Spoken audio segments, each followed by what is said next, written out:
Hey guys, how's it going? Wait for maybe a couple of people to trickle in, and StreamYard link is in the comments and on the screen for anybody who wants to join, as usual. Gonna be going from about 9 o'clock, which I'm a little early, but from about 9 o'clock to about 11. So not gonna be a late one. Gonna cut it pretty sharp at 11. Thanks, Blake. We'll get to that side of things in a minute. Hopefully, maybe get a couple of people in here. If you want to jump up here on screen, you're more than welcome to, as always.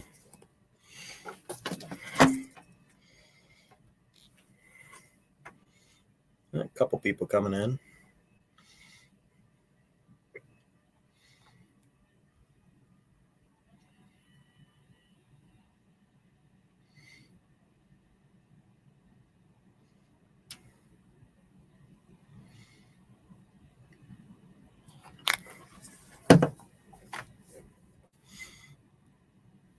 Yeah, and if anybody wants to tell anybody else or share that we're live right now, I know this is kind of a last minute thing. I didn't have it scheduled like I usually do, so I did put out a little community post saying I was going to, but not really a very official thing.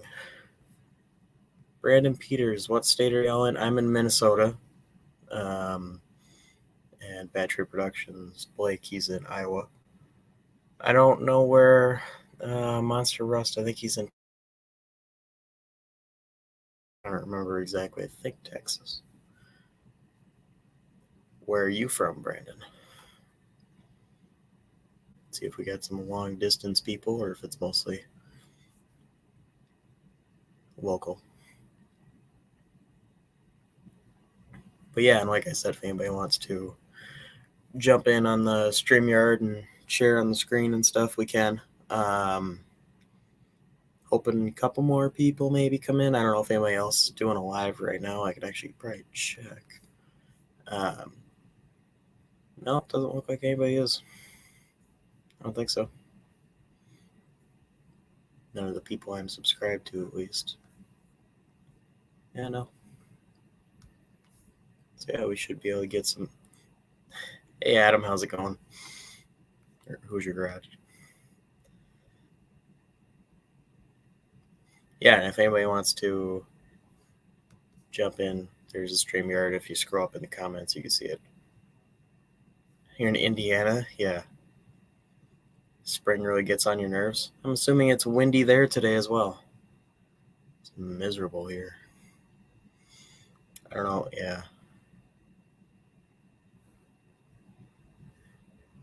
That's all right, Blake. Maybe you can jump in later or whatever and hang out. Maybe we'll get a couple of people up in here and we can talk like we usually do or whatever.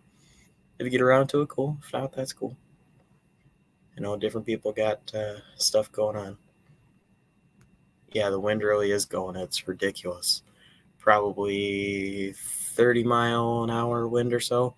And it got cold enough that it was actually snowing. And I swear, because it was so windy, the snow was just going sideways. It wasn't even falling. It was just going sideways.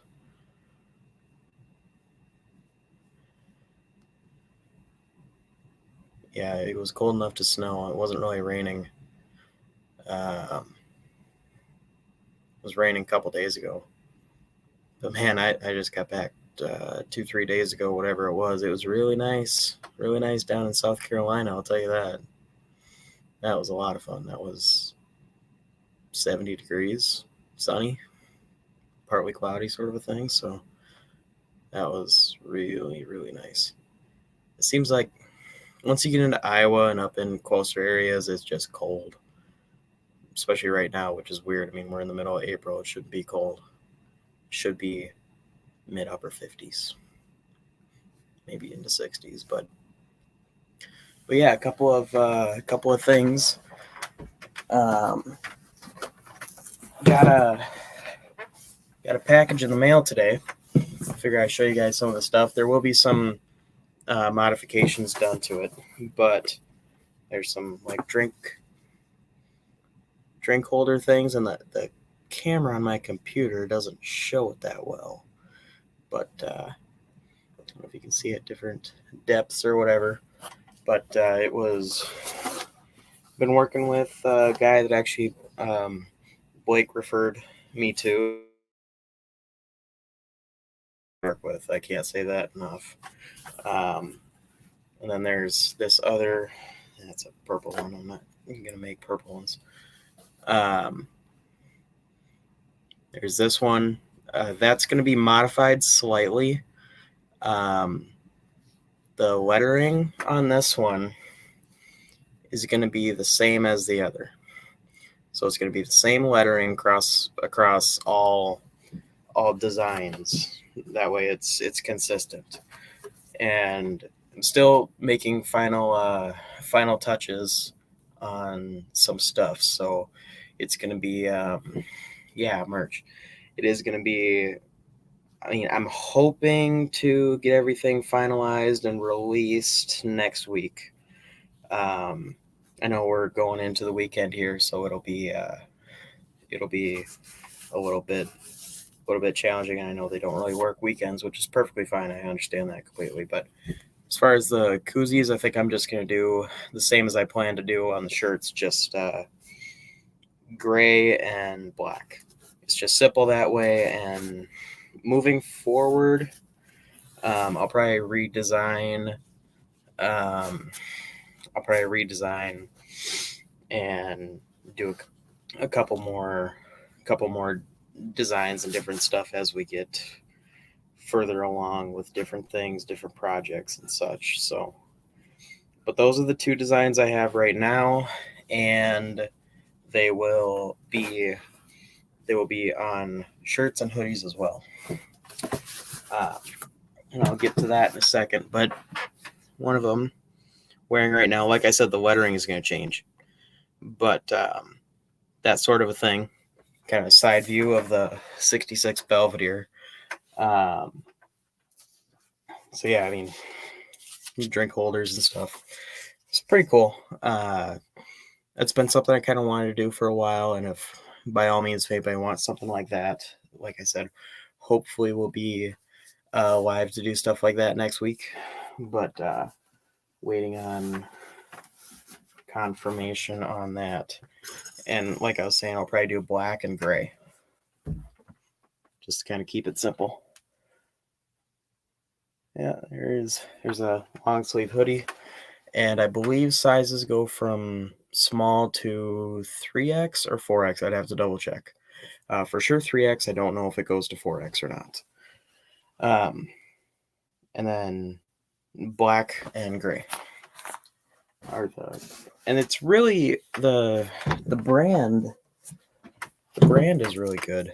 I've actually just had their shirts and stuff and whatever as I've bought stuff before even realizing that that's what they were going to be, and they fit good. They're actually nice soft material, so that will be good. And here's another one. Here's a shirt.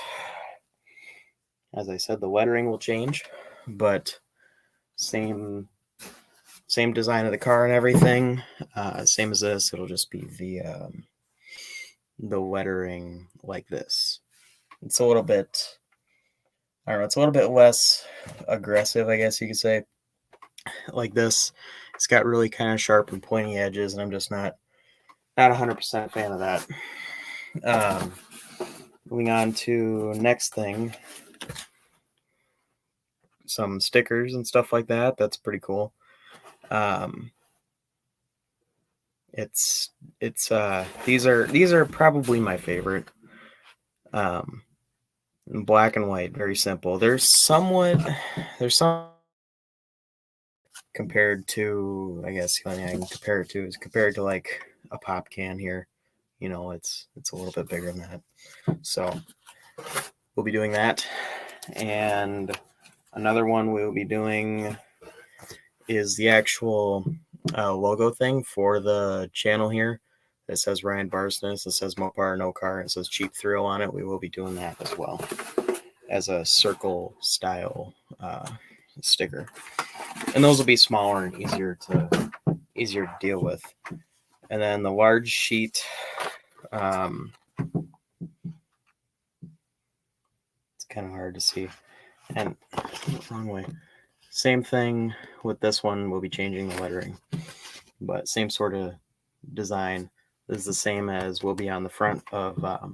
Oh, and I didn't mention that this design, and this design will be offered in shirts and sweatshirts in black and gray. And then there's a couple of these silhouettes with the circle around it. It says Cheap Thrill. So definitely, if anybody's interested in stuff like that, like I said, hopefully next week, but definitely stay tuned for stuff like that.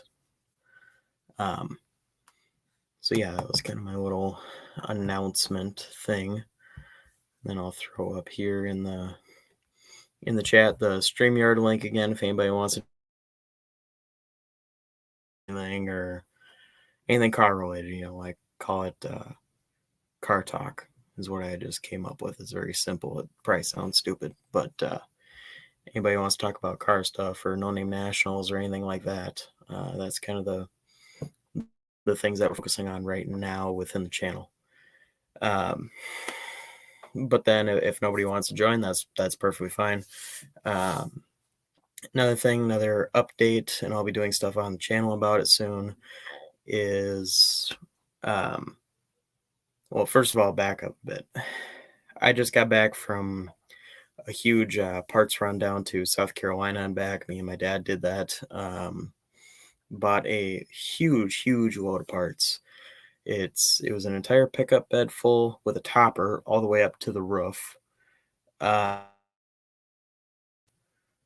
Also an entire 6x12 trailer full of stuff to the roof, which is about 5.5 feet tall. Hey Adam, how's it going? What's up, Ryan? Yeah, not much. How you doing? Pretty good. Just in between my 12-hour shifts. This is nice to kind of unwind for the evening and talk a little cars. Oh yeah, the van's looking good as always. Not too bad. I would say it looks fantastic. Fantastic, yeah. Real Van Gogh type situation. Yeah. It seems like this works kind of in reverse. This camera. Yeah. The big 10-inch wheels on the back. Yeah. Wheel Vinties. Everybody's favorite feature. Yeah, it looks good. I know. Were you gonna plan on doing graphics on the side of that, or some sort of a stripe on it? Let's see. It's gotta be. Let's see. In this body panel here. So the sign, and then where it kind of underneath the mirror there. Sure. So it'll start at a point. It'll come up here, go in. It'll fill that line, and about here it'll swoop up underneath that drip rail and go around. That's cool. It'll be wider where the out here in the middle where it goes up, and it'll have It'll be black pinstriped, and it'll have the yellow. It'll be probably top banana yellow on the top one. It'll be Hemi orange on the bottom one. They'll ride up together. They'll go all the way around the back. And then the spoiler there on the front, right over here, rubber. Yeah.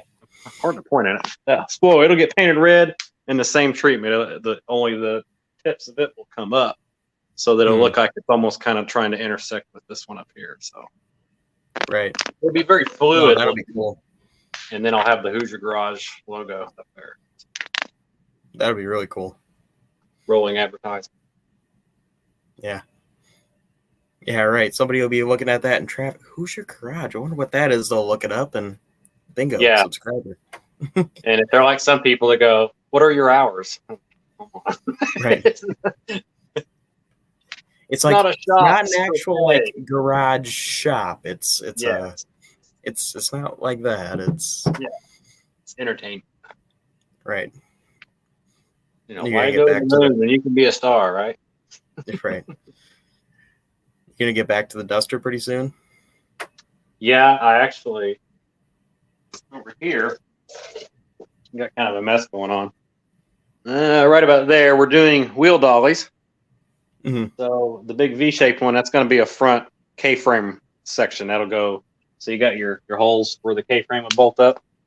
Yeah. And then here, I just took some old leaf spring eyelets.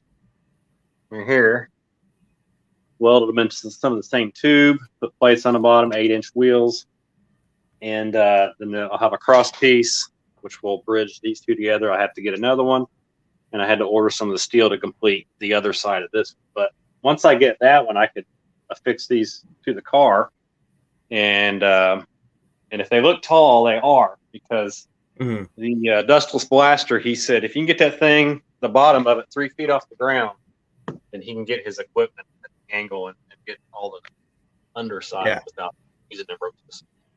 Yeah, I can tell you from experience, because we ourselves do the Dustless Blasting too and have all that equipment.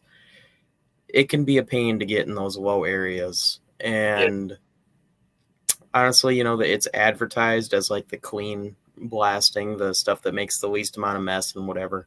It's still a mess, you know. It makes a lot of goop in some places, I would imagine. And the problem is it's the water that makes it hard to do. Yeah, it's the fact of just anywhere that you do, they say that the water will vaporize on contact, and you can adjust it to get close to that, but it won't. You'll get what you're working on wet, which is fine as long as you do something with it. But you definitely want to, if anybody ever does it, you want to just watch whatever area you do, because you will make a mess. Yeah. And then as far as cleaning it afterwards, I don't know if they're going to clean it up afterwards or if you have to do that, but definitely every one of them holes in the frame rail, you got to get an air nozzle or even a hose or something. Just get it in there, make sure it gets all blown out, because that stuff will go into places that you don't even imagine. And I was figuring one advantage that I do have is, since the car is so blown apart, like there's really the only enclosed areas is parts of the frame rails and then the cap. Other than that, there's no quarter panels for it to get in behind. There's no trunk sections or tail panels for it to get caught in behind. Part of the rockers. But, you know, a good thing about frame rails, you have the holes, so you can drain them out. And part of the cowl is going to get cut out in sections anyway, so I can eradicate that. I think that's the only reason I thought to do the blasting this time around, was because it was just so naked. And I thought, well, we can work with that. Like when it comes to my Belvedere, I'm just waiting for the weather to turn around, because you can't do blasting below freezing temperatures, which we haven't had a ton of, but it's getting kind of back there the last couple of days, especially with the wind and everything. And it's hard to blast in the wind. Seems like everybody in the Midwest is talking about the wind today. Super. It was breezy here. It felt good here, but it was breezy. But I would imagine that Dustless Blast would be probably better on a nice, hot, dry day. Yeah. You think? Yep. Yeah. The quicker when it gets and stuff will kind of flash rust a little bit, but the nice thing is they include this product that you put in the water, because what you do is you put a 50-pound bag of media, and then you mix it with 5 gallons of water, and you put that directly in the blasting pot, and it mixes it and sprays it out immediately as a mix. And then you put a little bit of this probably rust inhibitor, which is perfectly fine for primer and everything, but it'll go in there and it'll stop any flash rusting. So if they're using that kind of stuff, that'll help a lot. And then another thing you can do, and I just came across this recently, I didn't know about this, was you can get this, I'm trying to think of what you call it. It's like in a spray can, but it's got like a long, probably 2-foot straw or something. It's just like wax that you can spray on the inside of the frame rails and stuff, and that helps a lot. I've been told. What was that? Is it like fluid film? Is that what you're thinking, or are you talking about? Yeah, it's kind of like that, but it's something else. I just saw it. Actually, just watched the newest episode of Graveyard Cars, and they use that now, I guess. Okay. They talked about. See, I've used the Eastwood rust encapsulator where you get the frame, and it has the long straw that has. That works great because you can just stick it all the way in there and drag it out when you're hitting it, and it does. I put a camera in there, and it's completely toast everything. Yeah. I use that on the van, and like up in the areas behind the door where it's like kind of boxed in, you can't get to it. Right. Stuff like that. Yeah, that'll be good stuff to have because they talk about trying to get everything clean on the inside and everything, but if you don't go through and protect it again, it'll just flash rust again. It'll just start eating itself from the inside out. Right. But yeah, it's just I have kind of planned. I figured it'll make a mess. Take that into account. Do it on a nice hot day, which is working out because I was originally going to do it in January, but me trying to get the dollies built, it's working out. I'm realizing, this needs to be a hot weather type of project. And then I can pretty much just roll it into the garage after we start drying it down, and then, dry it out, get cleaned up, epoxy primer, and any other inhibitors on it that we need, and start building out on it. Yeah. No, what kind of profile does that leave? There's sandblast profiles, but what's the profile in your experience with Dustless Blasting? It leaves a little bit of a texture. It's not overly aggressive from what I've seen as far as doing smaller parts and doing cars in general. Mm-hmm. If you just leave it as is, obviously you don't want to go through and have to sand everything that's blasted. That kind of defeats the purpose. But what I've seen is if you lay on just a good coat of epoxy primer, it levels it out pretty good. It does have a texture, it does have a bite to it. Yeah. But it doesn't it's not going to leave the metal damaged. Mm-hmm. After a coat or two of primer, you're right back to a smooth surface because it'll level itself out pretty good. That's good. That's what it's supposed to do, at least. Right. But it depends on what you use. But that'll be cool. You got any specific plans for it? As far as options, colors, any stuff like that you've decided on, or? Well, in the past, I've traditionally I'll get a dull color car and I'll go high impact color. I had that 73 Duster and it was gold, and I had a tan interior and I went plumb crazy. Not a proper color for that year, but it was just for fun. And then I put a black interior in it. The guy still has it. I haven't seen that car in 10 years in person, but the guy has it and he takes good care of it. And it's kind of cool seeing that far down the road, and it's down in Texas. Yeah, he loves that car. And he's always asking me, well, what'd you do with this? Because I'd actually lost contact with it, and through some Facebook groups, kind of found him and got in contact. So that's been cool. But on this one, I'm getting, I don't know if it's my older age, but I'm getting a little more fond of the dull colors. And the only thing I can figure why is it's gotten to the point in time where you don't see the cars just running around daily. Mm-hmm. When I was growing up, central Indiana, we had a Chrysler plant in our town of Newcastle. And that plant made a lot of the ball joint, a lot of your steering knuckle spindles. It was one of the original 6 Chrysler plants. So it had a very big Chrysler Mopar tradition there. So you would just see them every day. I took it for granted. I started getting into the cars, and that's why I noticed them right off. I'm like, man, there's darts running around everywhere. I mean, they're rusty, but they was all those just average everyday colors, the greens, the tans, the bronze, the browns, and all this kind of stuff. And you just see them all the time. And then you dig in the magazines at that time, and everybody's starting to restore, Cudas that are lime green and plum crazy purple. And it just became the thing. That's what you do. You want to have the most people do that. And it's kind of gotten, like I said, you don't see them much more. You almost kind of miss it. Mm-hmm. And there's that aspect of seeing Mopars running around all the time that people just, they blow it off, or they sand them down, they get rid of it. But it's like, if you think, well, those cars when they was new looked pretty sharp. particularly the green colors. They get the worst, the backlash, I guess you could say, because they're so down, because they look so dull. But when you see them fresh, they look amazing. I'm thinking on this car, we'll go back to I think it's GF3, F3 green, and then I'll go ahead and put a green interior in it. Thinking, but there are a couple changes. 72, they didn't have the rally dash, but I have a rally dash. I'm going to put one in it and make it look like that's hard stuff to find.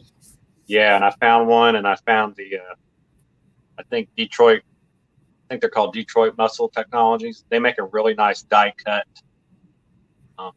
wood grain, so I can restore it. And they got the new chrome paint that looks almost like chrome. I mean, I can make it look pretty good, I think. And everything's intact. Cool project to see. Yeah, and bench seat, armrest car with the deluxe inserts in it. Make it kind of nice that way. Mm-hmm. And we also picked up a E-body console, overhead console, that I might see if I can make it work. Right. So those are pretty hard to get too.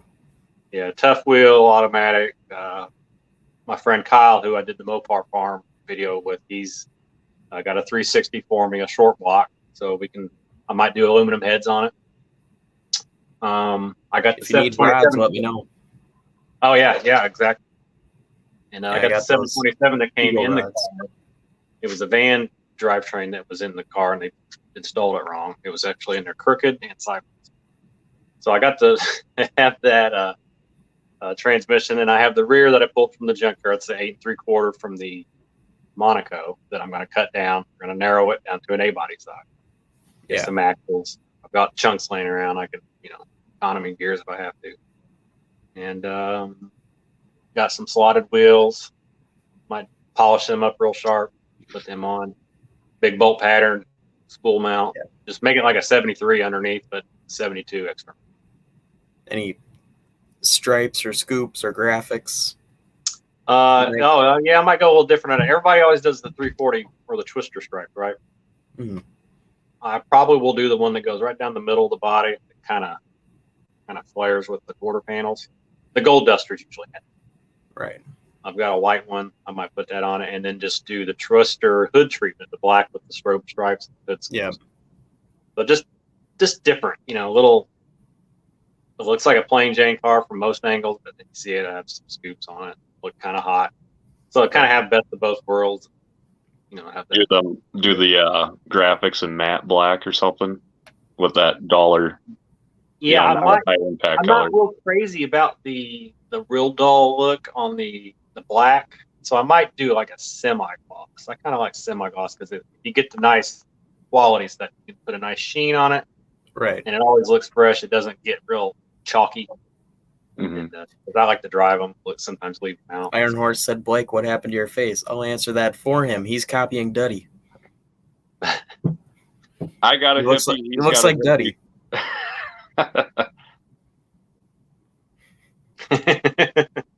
I couldn't handle it, man. I had so much Type F in it, and I don't know. I just decided to shave it off one day, and here we are.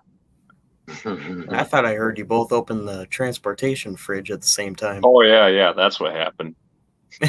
They're both powered on, and we accidentally went to reach for a Dr. Pepper at the same time. Came out looking like this. Well, Adam, you're a hell of an artist, man. I'd like to say that. I really enjoy your show. Are you talking to me? Yes, sir. Oh, thank you. Thank you very much. I don't think I've ever got to be on screen with you before, but wanted to let you know that. Appreciate it. I try to be different, try to make it stand out, and I think it seems to work with a lot of folks, so I really appreciate you giving feedback on it. I dig the vintage 70s vibe, man. Like the intros that you do, those are killer. I dig it. I haven't done too many videos. This is probably the longest I've went without really doing consistent videos. It's been a few weeks, but I have been working on a lot of production stuff because I realize that's kind of my trademark. So I'm just trying to embrace it and stay the same, but add more, if that makes any sense. Right. There's a lot of us YouTubers that they get big and we get great things that all guys would love to have, like big shops. But sometimes you kind of lose the plot with your viewers. So I imagine I can kind of stay in my same realm with all of this, but I will continue to just try to make that whole visual entertainment part of the videos where everybody just kind of, oh, what new vintage looking things does he have now? That's kind of what I do. So right. I really enjoy making it, seeing what reaction it gets. I feel like we almost turned into like kind of a vlog almost. Mm-hmm. In a way, you know, because it's basically documenting everything that we do. So, which is fun, and you always got content. Yeah, and it's good for. I was always big on documentation, anyways, because I'd done a 74 Challenger. I did the Duster I was telling Ryan about, and I was like picture crazy. I took pictures of everything. I would come out here in the garage after work 5 hours. Get something done, I'd take a bunch of pictures before and after of it, and I would just add it to the computer every night. So when I get to selling this stuff, whoever was buying it had the utmost like confidence in what they was getting, because they knew what was under the paint. If they didn't like it, then they could judge for themselves. If they were okay with it, and that's the way to do it, then they have that knowing, hey, I'm going to put this much money into it, and it's going to, just satisfied. So I always had that. My dad kind of put that in me, and so making the videos, it's kind of the same thing. I don't take pictures of these, but I have it on video, and everybody gets to see it, and then everybody kind of gets to share. And if they want to do something, I've had people tell me, I'm sure you guys hear it too, but hey, you've kind of put a spark on it. Mm-hmm. That's kind of, there's a lot of cars we can't touch. Maybe we're helping them get built again by somebody personally else. For you, you're documenting stuff, so I don't know if it's the same way for you, but I watched an episode from almost 3 years ago, and I'm like, man, I forgot I did all that stuff. And I pulled up one of mine the other day, and I was like, I don't even remember doing this. Exactly. But I know I put the video out, but I just like, that's amazing. And I'm thinking on this van, as I drop the phone, I'm thinking on this van, I don't want to go back to that again. But I know we will with something. Hey guys, I gotta cut it short. I got a call coming in. It was nice seeing you, Adam, Ryan.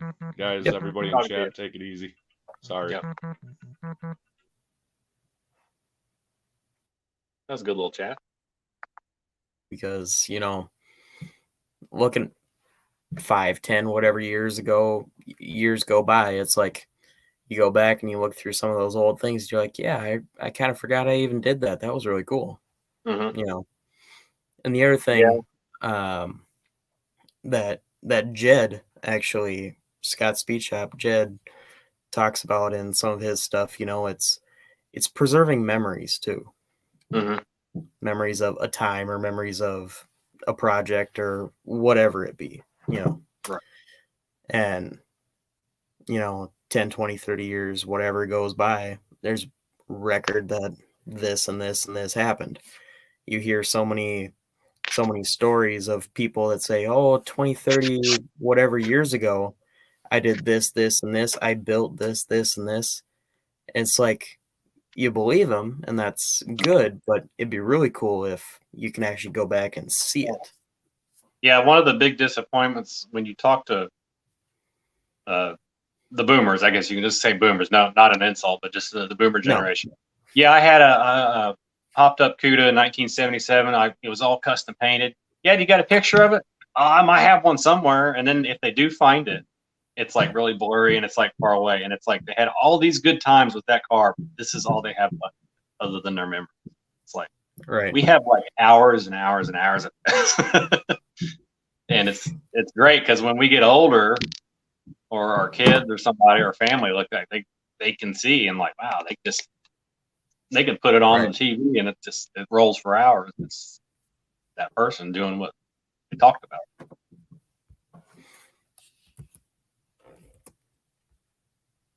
Looks like you got a question. How old are you, Ryan? 21. 21. Jeez. Yeah, 20. Not a lot of guys my age into this stuff anymore, but try to keep it going. I think they could be if they're just if it's presented to them. That's the big thing. Right. Like, I mean, of course, there's always going to be I guess lack of a better term, there's always going to be like a car culture, but I feel like it's ever changing to the point where you almost lose touch with different generations of it. Like, I was talking to a guy on the phone yesterday about a car and about some stuff, and he said, he's looking back at stuff like his grandpa, that his dad or his grandpa or whatever enjoyed, the Model Ts and into the like 30s stuff and whatever, and just like the prices of that stuff is going way down because the people that are interested are gone, really. It just, that generation of people that were interested in that stuff has come, gone, and is past, and there'll always be people that try to keep it up and try to keep up that generation of things, but you can only do so much for so long. Yeah, I got a friend. He let's see, he's about, I want to say early 60s now. But he was, for instance, I'll give you a little background on him. When he was 16 in 1978, he went out and bought a 5-year-old 73 Roadrunner. It's red, just the rally red like this. Had the white stripe, but it had a 318 on it. He had it for a week, and he plowed into a brand new Celica and just bent the hood, but they totaled it. And then he had another Roadrunner. Then he had a Charger Super B. Then he had a Satellite, and he just loved those cars. Well, then he had a family and totally forgot about him until his kid got to be about 16, who was a couple years younger than me, and they happened to run across a 72 Satellite. And he said, well, I didn't want to push it on my son because I don't know what he feels about it, but I thought it would just be a neat project for him because he was just looking for a car at the time. He said, because I was looking at the way I looked at my dad's cars in the 50s, he said, I thought they was ugly and they didn't appeal to me. So I thought maybe he had that same perception of those early 70s cars. But it turned out his son really liked it, and they ended up making a Roadrunner clone out of it, painted it yellow and did all the options and all that stuff. So it's almost like I've wondered this. It's kind of like music, all right? There's kids today that'll listen to Queen or they'll listen to Aerosmith from the 70s. They find these bands on YouTube or on Spotify now in ways that you had to find it differently years ago. Right. But they like it, and they really find the groove in it. They capture that. So I think it's actually what it is. It is what it is. Mm-hmm. These aren't 30s cars. They're not even 50s cars. The peak of automotive styling was around 1969. Yeah. And if not for anybody else, it has to be for me because I have to think, what cars have I had that I really like? Okay, if we go back, we look, I had a 74 Duster, and all my years are within from 71 to 81. But here's my point. I've had several Dusters, several Dark Sports. I had an 81 Camaro. I have this van, which I like the styling of their vans. Mm-hmm.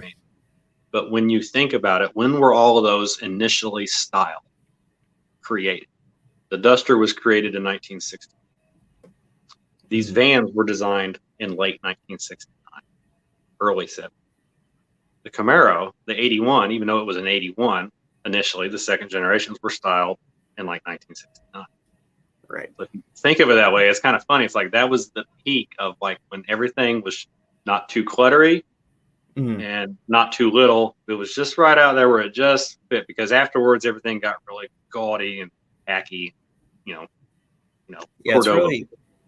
it's really interesting to see how even the most similar cars evolve from year to year to year, especially in the mid-late 60s. Mm-hmm. I guess one of the prime examples I can think of, the 68 and 1970 and the 68, 69, and 70 Charger. Everybody knows those cars. Everybody loves those cars, generally speaking. Mm-hmm. You just, especially me being in the parts business side of things, I noticed the details that are so different, even though they're regarded as such similar cars. Yeah. You know, the 68 has 1 year only taillights and marker lights and grill and so many other little features. Mm-hmm. Like the ashtray. The ashtray is 1968 only. It's a padded ashtray, you know. And then seat covers have different pleats in them and all that stuff. Right. Like 69, of course, the taillights and the marker lights and the grill and everything, that's obvious stuff. Mm-hmm. But then you go in deeper, you look at the dash, and then the trim on the dash is a little different. It's wood grain on a lot of them. And then the ashtray is all steel or whatever metal they use. I think it's aluminum. Might be, or steel, I don't remember. And that's not that big of a change. But then you go from 69 to 70, and people only think when they first look at the car, they're like, oh, well, they just changed like the front bumper treatment or something like that. Loop bumpers and side scoops on the doors. And but there's like they put high back bucket seats in them and door panels changed and steering wheels changed. And the fenders are 1 year only, and they're impossible to find. Everybody uses them to convert a car into a Daytona clone because that's what they used. And the hoods are 1 year only, and the bumpers are 1 year, and the grills, they moved to electric motors in the grills rather than the vacuum operated. And then one thing people don't realize is the tail panel of the car. They have an aluminum finish panel on the tail ends of those cars that people don't even realize. They think it's just like a piece of chrome that goes around. It's different. And then you look at the dash of a 70 versus a 69, 100% different, pretty much. Oh yeah. Well, it's amazing with that stuff because you hear it's kind of humorous, but people will say, "Oh, it's almost like time went slower back then. It's sped up. As you get older, time does go quicker because the percentage of your life is more lived." But it almost makes you wonder, was it slower? Because for them to spend that much detail on a lot of little things, and change them significantly from 1 year to the next, it's unheard of. I mean, it may have caused them some financial issues down the road, but it's kind of like, wow, they had time to do that. Let's go have a board meeting. Let's change the ashtray. Let's change the ashtray, the marker light, the grill, and a couple other things. Yeah, because I've been, when I worked at Snap-on, we did kind of a bean counting session. They had me come in. I wasn't any kind of expert, but I sat in with the engineers and the kind of the financial gang on it. And we built lifts. It was Challenger lifts, the 2-post lifts, the 4-post lifts. And they would, okay, today we're going to go on this lift and we're going to break it down. And what can we get done cheaper and keep the quality just as high? And they went through an entire 2-post lift and got down to the pulleys in the bottom near the floor where the cables would go. They had a solid steel. It almost looked like a CD. It was really the way it was machined. It had that glow to it. And they said, "What's the price on that?" And they would do all this, methodic information situation on it. And they would go, "Well, that costs, X amount." And they go, "What if we did it in a kind of that high, like almost like Kevlar plastic, but it's like not Kevlar, but it's something very composite plastic." Yeah, I know. And they go, "Well, yeah, we can do it for like 75% of that cost." And then they started factoring in back over the course of a year what the sales would be, and then they determined they would save like $500,000 just doing that. Wow. And it was like that was bean counting. And then you kind of think back to Chrysler or some of them where they were going to change something. Right. And sometimes it was they went to a better thing, or they just went to a more elaborate thing, and then they might have cut costs somewhere else. So you're wondering, how are they figuring all this out? It's so amazing. Right. Like the way, from this perspective, looking back 50. Like the way I see, just as an example, going back to the 69 versus the 70 Charger. The 68 and back, I mean, all the B-bodies, generally speaking, they had these more elaborate lower dash pads. Yeah. You got to figure that probably cost a decent amount to make something that much. I mean, have a metal backing with then the insert and then wrap in vinyl and then dye to That whatever. was relatively new technology then. Yeah, and to whatever color you want. And then 1970, they said, okay, enough with that. We're going to go to plastic. Yeah. And they just cast it in whatever plastic color I believe they wanted. And it became a lot more simple. But at the same time, when they went back, I bet they got a lot of complaints about things getting broken. Yeah, cracking or not having the same feel, just feeling plastic. Look at the glove box door even was plastic. Somebody slams that too hard or somebody moves in their seat and their knee goes through it. That stuff's fragile. Yeah, or the sun bakes it a little too much. Yeah. Yeah, in the heat. I go through those 1970 plastics. I got a bunch of those. I mean, they're not easy to find. Especially I noticed, and I don't know how like 68, 69, 70, but when I go to the junkyards and you'll see the vans like mine, you'll see Dusters, Darts, early 70s Chargers, satellites and stuff. If you find a B5 blue interior part and it's plastic, it's usually dust. Or green.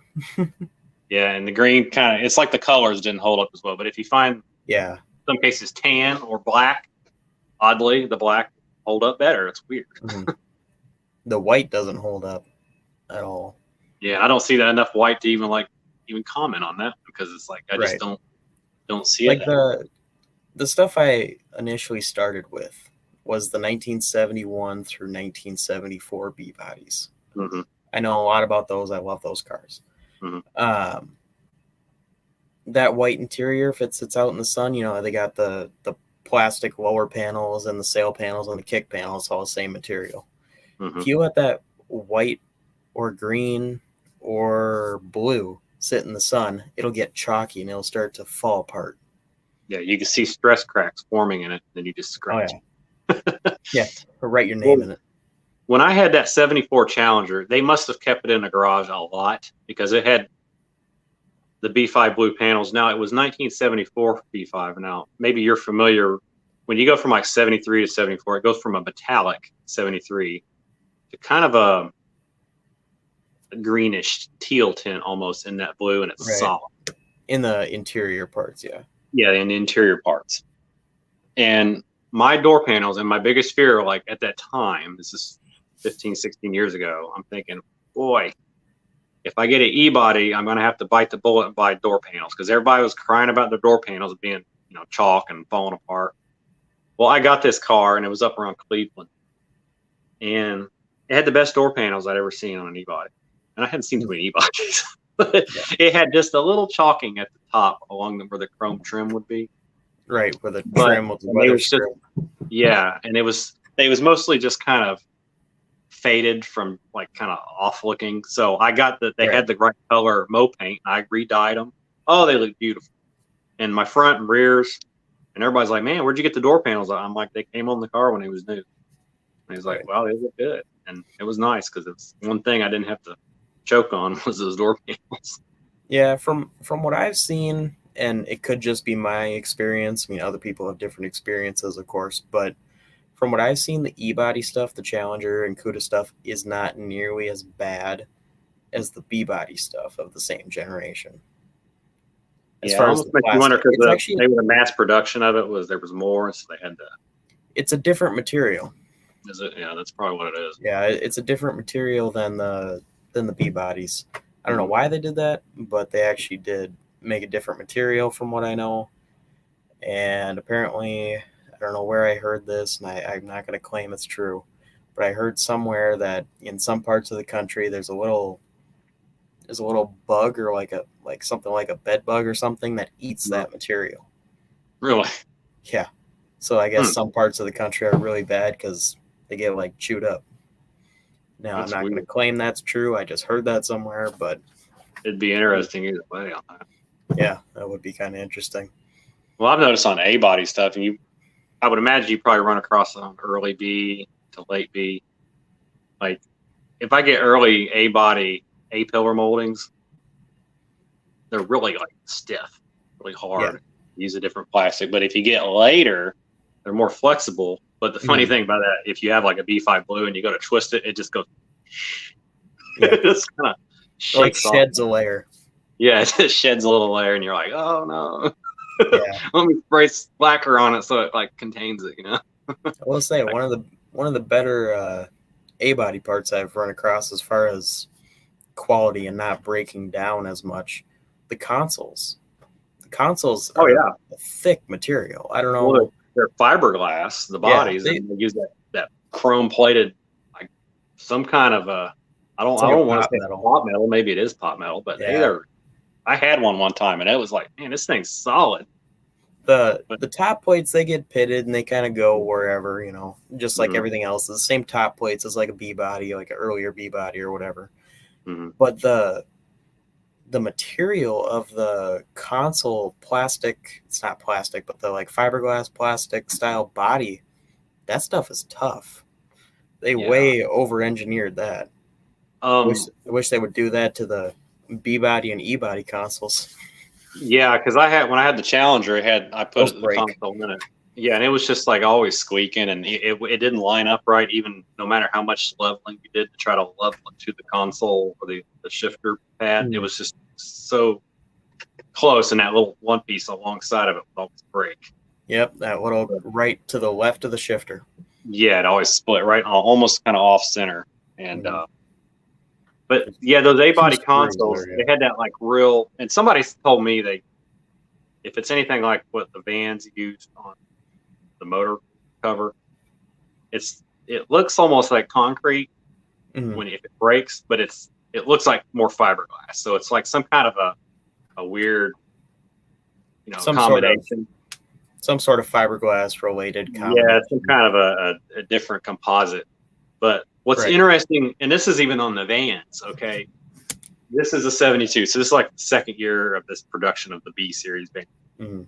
Those motor covers, although mine is cracked, it is really solid. And if you're running the engine and you go to put that thing over it, you just hear it go. It just gets super quiet. But the later 70s, like 76, 77, I've seen those at the junkyard, and they're just big, flimsy pieces of plastic that were like injected molded. And so you're like, well, I got a better piece there. So they probably bean counted that one down. And then one funny thing is it went in reverse on the hood hinges on these. They swing up, you put a hood prop. Well, they have these little plastic bushings, almost like what holds your license plate in a little nylon. They have it on those, and mine were fine, but when I went to kind of rebuild it, after a few up and downs, the hood would not line up, and I realized the bushing had just split. So I thought, well, I don't know where to get them, so when I go to the junkyard, I'll go grab some off of one of those vans, and I'll grab a collection. What was my thought? I'll have a backlog. So I go to the junkyard, and there's like a 75 or 6 sitting there, and I'm like, I'll get these off, and I go to start pulling apart. I'm like, why is this so hard? And I scraped the paint off of it, and it's brass. So they went from nylon early years plastic, or I'm sorry, to brass in the later ones. So I just grabbed the brass ones and I upgraded this one. But then some things they went the other direction in it, and it went down. And it's just interesting to see what it's interesting to see the evolution of the design process that they changed. Yeah, because they started making a lot of these in the mid 70s. You don't see as many of the early ones because they got popular because of the van thing. So I think they Mercedes was probably getting in trouble then, so they started making some things cheaper, and some things had to hold together better. Yeah, there's a 72 in a yard. I think it's 71 or 72, same generation as yours, same earlier style. I've contemplated asking the guy to get the grill out of it. Mint condition grill sitting in it, and the lights are there. The lights aren't even cracked. I know somebody would love that. It is, and I've noticed a lot of guys will have a 77, 78, basically 74 through 78. Right. They will swap them out to the early grills. They like it. It just has that more vintage look, tin grill. Right. Mine's an NOS grill, and the guy has held on to it for 35 years. His manager, he worked at the Dodge dealership back in 1986. This is what he told me out in St. Louis. He said the manager said, please, I need you to to sort this out, clean it up. He says, if the part number is older, if it goes before a certain or lower than a certain number, it's too old. You need to get rid of it. We need to either move it to another dealership, just throw it out. Yeah. So, you know, and he was talking about how the Chrysler sequence numbers just get going up over time. Mm-hmm. And they had it written on it in marker, a piece of tape. And he said, get rid of it. And he's like, it was such a nice grill. He said, I didn't have a grill or a van to put it on, but I just thought this is a shame. So I just took it home and put it in my attic. So it's sat in his attic since the 80s up until about a year and a half ago. Wow. And I bought it. And he said, well, what's a fair price to you? I said, well, I'll be honest with you. I said, nice ones are going for about $250. He goes, well, give me $250 then. So there we have it. Right.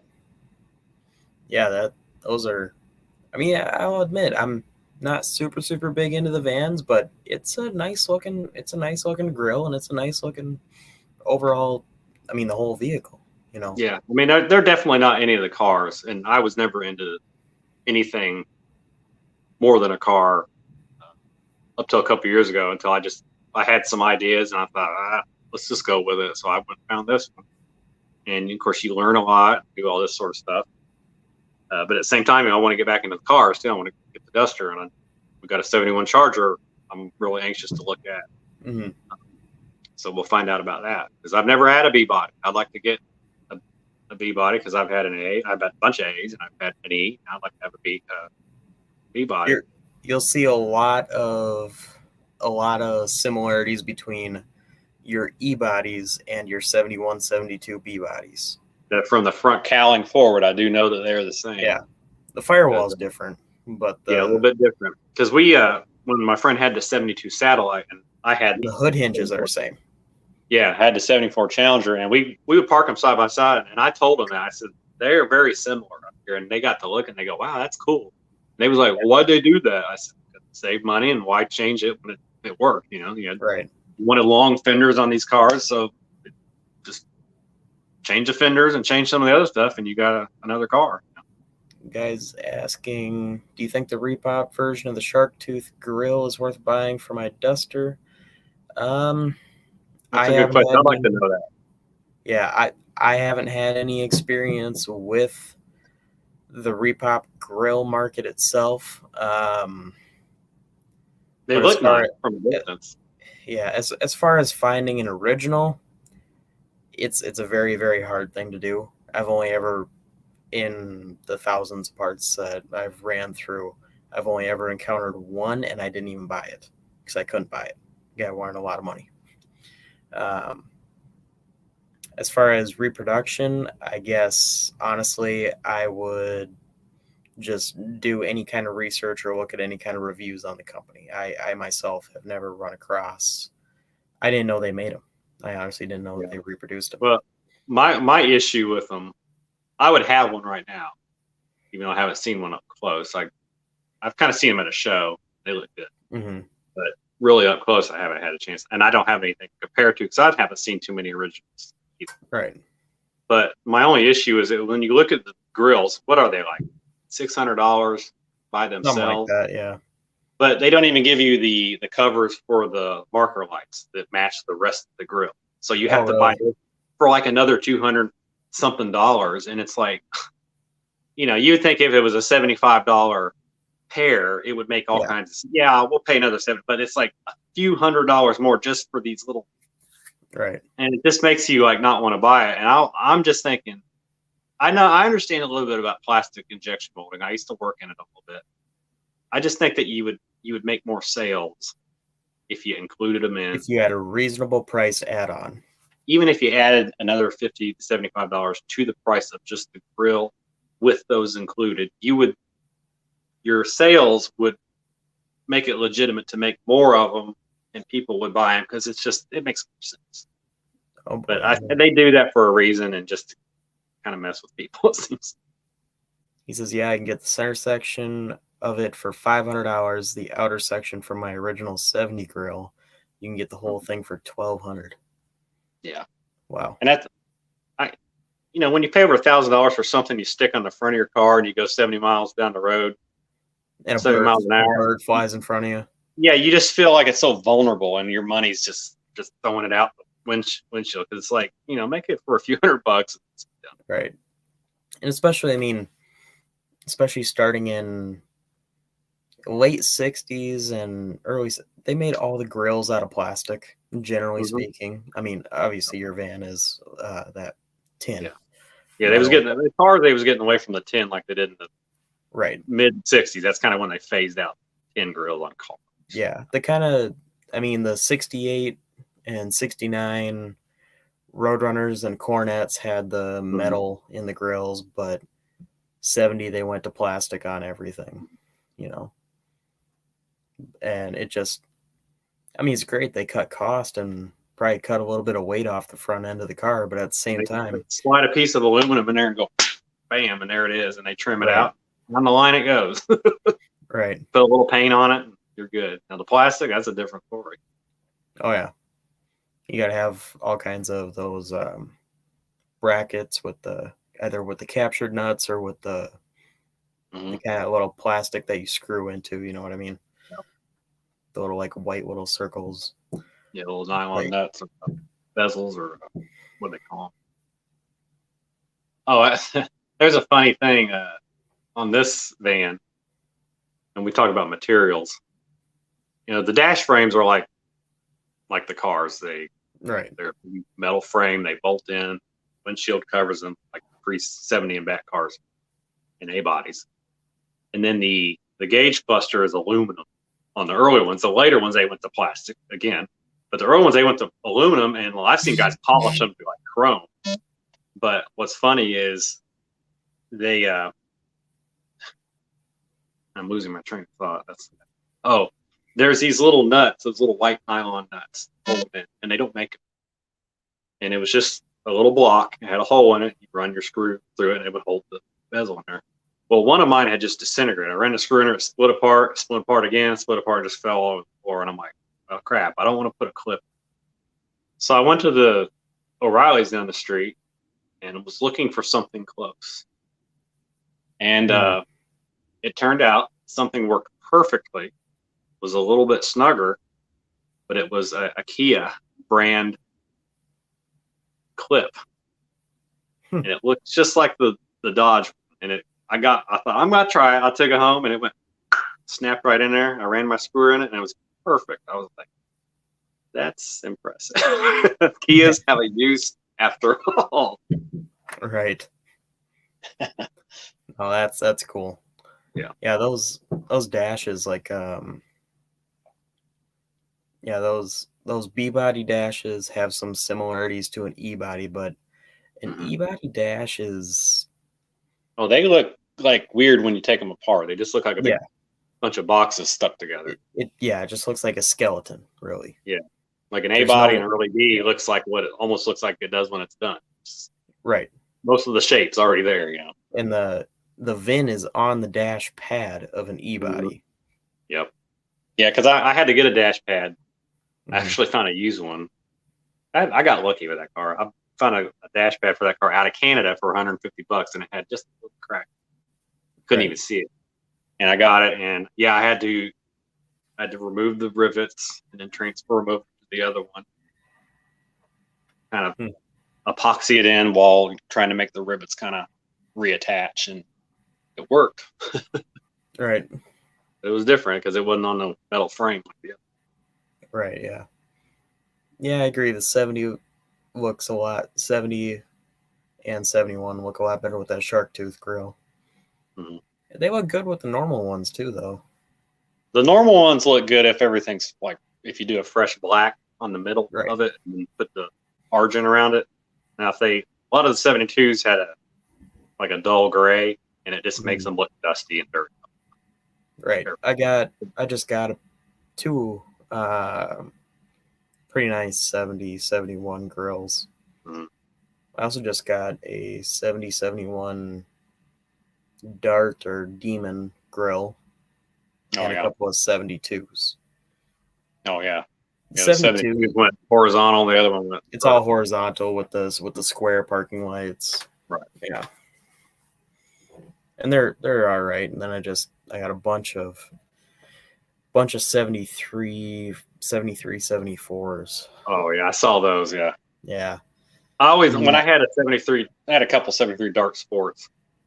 I had a hard time with the grill because it was just so busy and gray. So I painted them black, but then I highlight them because I always thought guys would just paint them black. They just look like kind of scuzzy. So all the little highlights, I did them in silver, and it kind of made it look like a 69 dark grill where it had the black, silver. And I just got a couple. Everybody saying, "Where'd you get that grill at?" I said it came on it, and I just painted it differently. And I did the same thing with Dusters too. The 73 Dusters, I would just paint them black and highlight all those little ovals with silver. And I always said it made them look a little tougher though. It looked kind of stock too. Your 70 Duster got the shag carpet. Covered the dash and door panels in red shag. Red shag on a green car. Christmas. Christmas green shag. Green shag. No, I think I'll stay away from the shag on the car. I kind of do the stereotypical stuff on the van because everybody expects it. They expect shag carpet. I thought, man, orange. Let's go orange. So I did that. CB did that. There was a couple things I didn't do. I didn't do the porthole windows, anything else. Those things are insanely expensive. If any of you guys ever run across any of the old porthole windows, whether they're the round, they're star, they're any of those shapes, and they have trim around them, hundreds of dollars I need. I kid you not. Look them up. Wow. They don't make them anymore. They actually, I don't think they're legally allowed to make them because they wouldn't be DOT approved. Right. Because they're just like plexiglass. It's like blown out. But some guys make them, it's a really tough process. But you find the old ones. My friend Kyle, the Mopar junkyard, he had ran across the street van, and he didn't know anything about the street van. It was like a 78, had the street van emblems on it. It was the, I think they call it a YH3 code. It's on the VIN or the vendor tag. Okay. He picked it up like free. If not a couple $100, it was like free. And they was going to crush it. And I had the van. He said, "Do you know anything about this? Is this something you're interested in?" I said, "No, but that's a street van. It looks like. Check the code." He checked the code. It was right. And I said, "See those little windows? He had like little, it looked like a leprechaun key, like 4-wheel cover type. It was some kind of weird design." I said, "That's several $100 if you put them on eBay or something." He goes, "You're kidding me." I go, "Yeah, no, I'm not." I said, "Check it out." And I told him about the van. I said, "It's got this, that, and the other." So he goes and sells the thing, trying to sell it all together at once, and he made a few $1,000s on it. Some guy in Massachusetts sent a transport down to come get it, take it up there, and he was going to fix that. He's like, "Thanks for letting me know and being honest about that," because he said I was just going to take some parts off of it and junk it. So yeah, it was full of shag too. Yeah, sometimes just the simplest things that you don't realize are actually worth a little bit, Yeah, and porthole windows are one of those things. Yeah. Yeah, that'll be cool if you end up with that 71 Charger. Yeah, that one, I'd have sent you a picture of it. I didn't already, but it's kind of sitting in a little bit of a wooded area. It's got trees growing around it, little ones. So it could be garbage. I don't know, but it looks like it's where you'd see rust in the normal place. It's not bad. It's mostly intact. The bumper's hanging on it good. It looks like the chrome's still decent, and it's got all the tail lights still in it. They're not busted out. Glass is all closed. But it's gold. It looks like it had a gold vinyl top, 318 car. But the guys that have it, they're down in Kentucky. They're just kind of country folk. They're not real animated about it, like they want to get moving with it. But they say, maybe here soon we'll let you look at it and you decide. That kind of mentality. Right. So we're just kind of waiting. And he told me, so I'll give you first look at it. Yeah, that'll be cool. We'd get a hold of it, and then I'll take a look at it. I know where the rust can be on those cars based on the experience I've had with some of the other B bodies. Torsion bar cross member. Yeah, and the rear frame rails around the shackles. But that's any of it, even these. Yeah. And of course, the typical quarter panels and stuff like that. Yeah. But quarter panels and I looked at one Charger one time. It was a 72 Charger, and it was a beautiful car, purple, had all the options on it. It was probably not worn out. I remember looking underneath it, and that torsion bar cross member, and something about the way where the rocker panel was, where it came over to the first frame rail on the side, it just looked weird to me.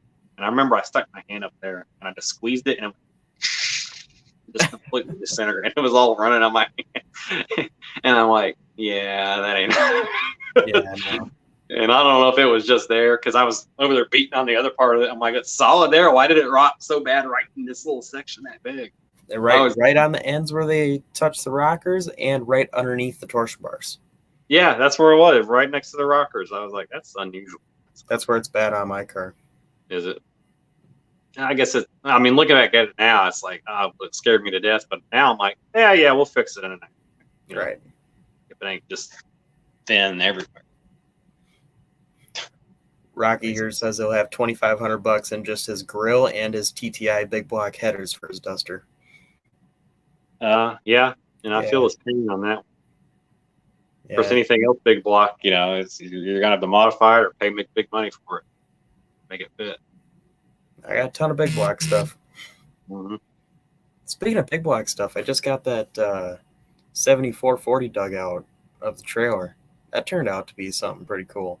Is that the one that had the ISKI drivetrain in it? Yeah. Or valve train? Yeah. Yeah, I was told it had adjustable rockers. I was like, okay, sure. Hopefully they're there. Pop the valve cover off. Looked like brand new underneath. And I saw that. It looked really clean. It looked like it was either well maintained or barely run. One or the other. Yeah. And I pulled the valley pan off after that, and I looked down in there. It's a hydraulic flat tappet, so it's nothing like special, but it's all good down there. I looked at the cam. Obviously, I didn't look at any cam numbers or anything. I didn't pull the timing cover off or anything like that yet. But the cam looks good. It does have just a little bit of wear, like in the middle of the journal, where you can see some of that after it's been run a little bit. It does have a little bit of wear, so it has been, run for a while. It's supposed to be, obviously not originally, but it was supposed to be out of a 71 Roadrunner. Not 71, 70, excuse me, Roadrunner at some point. So, and then they brought that Roadrunner in for restoration and didn't want to use that engine anymore. So the guy bought it that I got a lot of parts from. So, wow.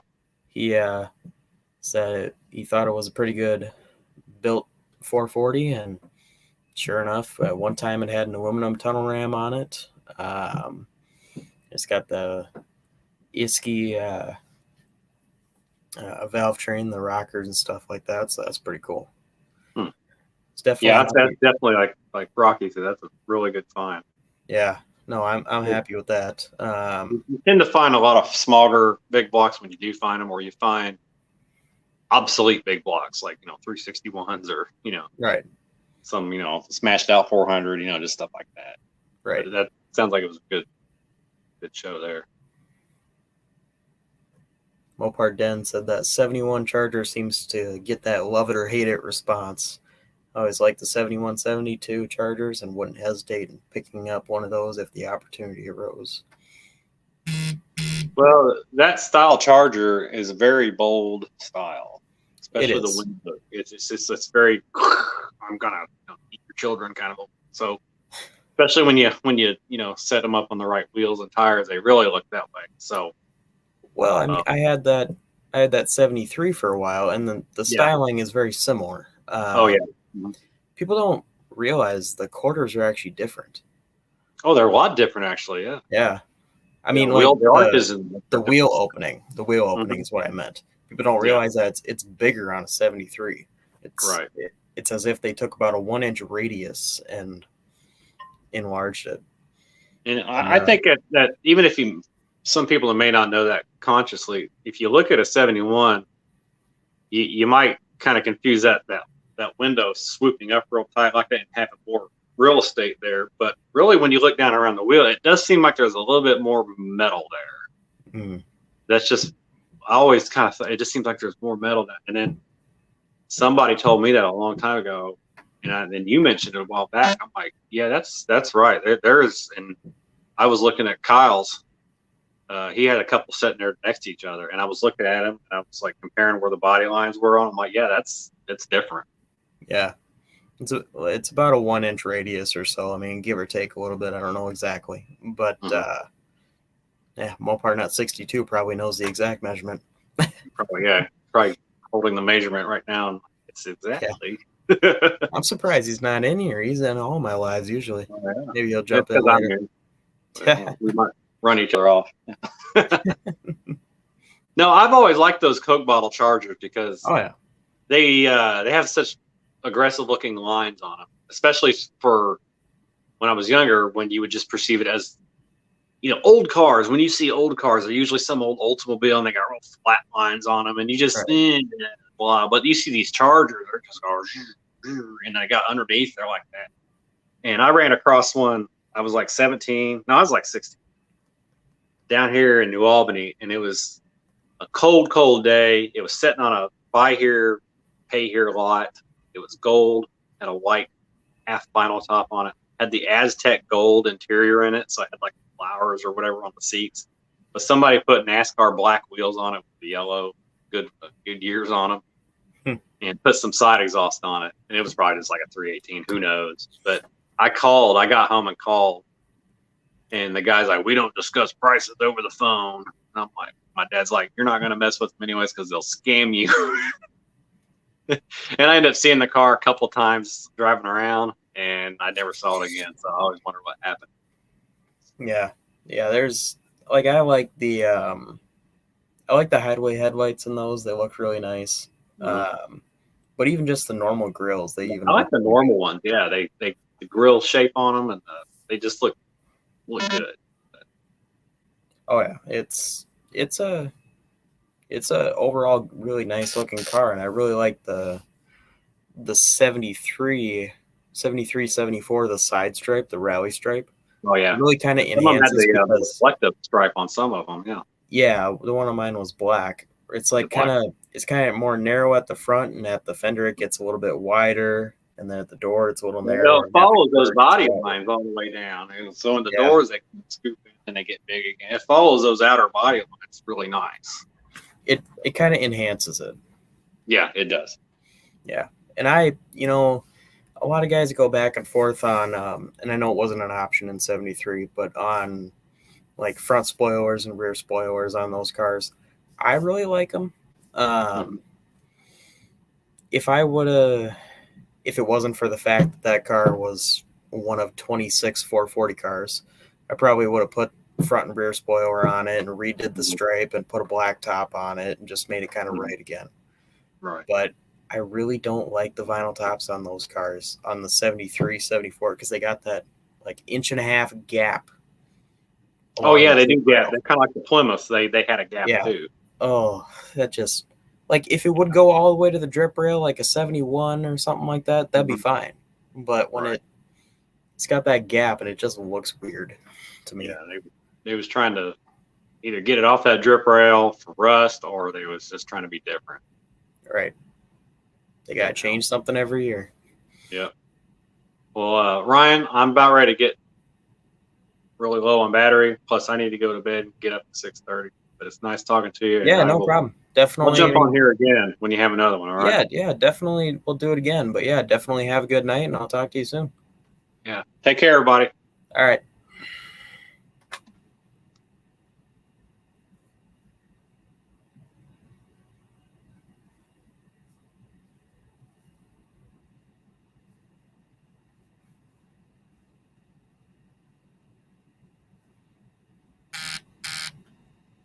All right. So that was really nice having Adam on. Haven't gotten to talk to him on a live yet, so that was a fun experience. By the way, anybody that wants to jump on, I can have multiple people on at once, as well as just one as well. But I'm going to put a link to the StreamYard link. So if anybody wants to if anybody wants to jump and join on, definitely feel free to do so. Definitely let me know when we can talk cars and do whatever. So let me see if I can catch up on a couple of comments while I wait for anybody to jump in. Otherwise, I can just talk about some projects I got going on.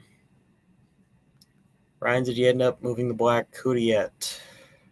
Yes. I won't talk about it too much because deals are still being finalized, but yes, it is going to be potentially sold to a friend of ours and will be restored and slightly modified. Potential for a 446 back Cuda clone out of it. So if that does end up happening, I will do updates related to that, and I will hopefully get a few, like maybe do a short or two or whatever on some updates related to that. So stay tuned for that stuff. Just popping in to say hi. All right. Hi, Shopcat. Another oddity of sorts is 64 through 66 Barracudas. A lot of quarter panels surrounding a smaller wheel well. I do own a 64 Barracuda with a 273 and absolutely love the uniqueness. They're definitely unique. They're one of the, and I'm trying to be nice here. Personally, I don't like them. And by all means, everybody's, if you like them, love them, save them, work on them, drive them, do anything you want. Personally, I just never understood the styling. What's up, everyone? Hello from Beamer and Sun Garage. Hey, how's it going? Okay, let's see. Saying goodnight to Hoosier. Monster Rust, how's it going? Yes, yeah, we are. That is definitely true. Awesome shirt. Yeah, it will be going back to the original B7 blue, so that'll be cool.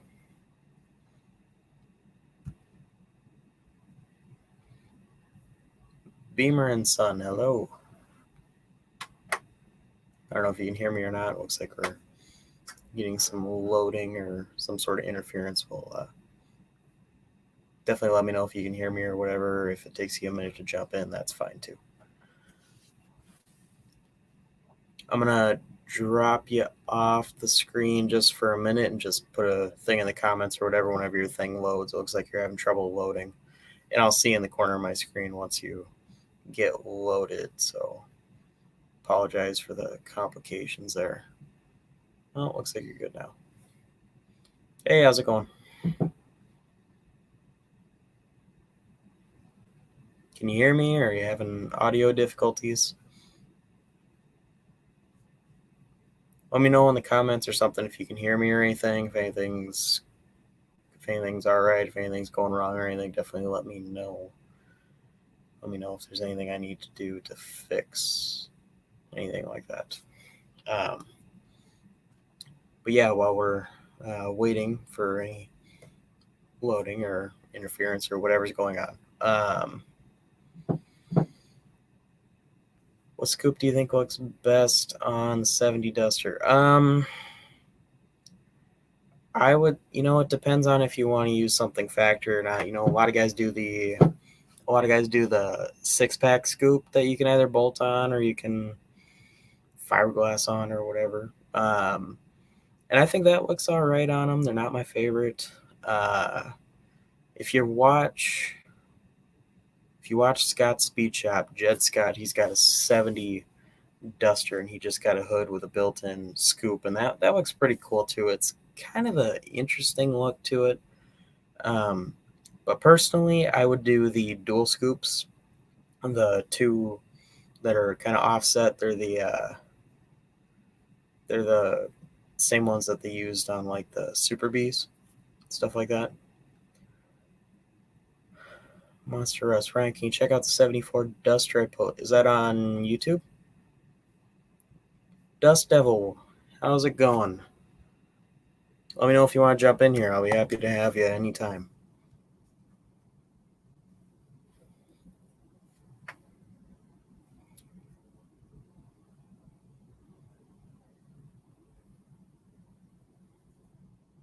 Yes, it is on YouTube. Yeah, I'll check that out. Mopar 10 related to the 64 through 66 Barracuda comments earlier. Yes, agreed. Styling was basically Plymouth designers told to beat the Mustang in the market, which they did by 2 weeks using the Valiant. Another love it, hate it, or design. Yeah, definitely. Definitely. Definitely a love it or hate it. I'm on the lesser side of that one, but definitely some people are into that stuff, and that's cool. That's the one I was going to go with, the dual scoops. Then I saw pics of a Max Wedge scoop, and I thought it was different, but I kind of liked it. Yeah, I don't really get into the Max. I'm not familiar with the Max Wedge scoops that much, but like, not to keep plugging my own like stuff like this, but like I'm gonna put on the Belvedere. You can see there's a scoop there, and then in the I keep turning it the wrong way. The side profile, it's a little bit of a. It's not very aggressive, but it's definitely noticeable. It's not a very large scoop, and they make that in a few different sizes. If you were to use that kind of scoop or like a super stock style, something like that, they make like 2-inch, 2.5, 3-inch. I think they make a 3.5. You know, it depends on the company. They make different heights, but they're styled good. They look good. Depends on the company. Sled City, I've been told, is the best. I will be hopefully talking to them soon once I make more progress on the Belvedere to go ahead and do something like that. Also, this will have the same scoop as what's on the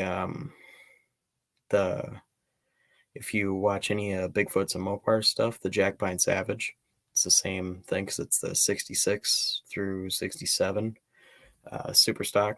So that's what that will be. Hey, Mike, how's it going? Jump on in here if you feel like it.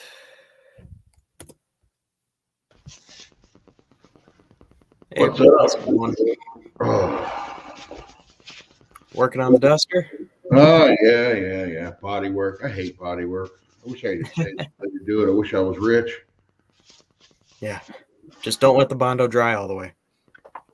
Gotta work it while it's soft.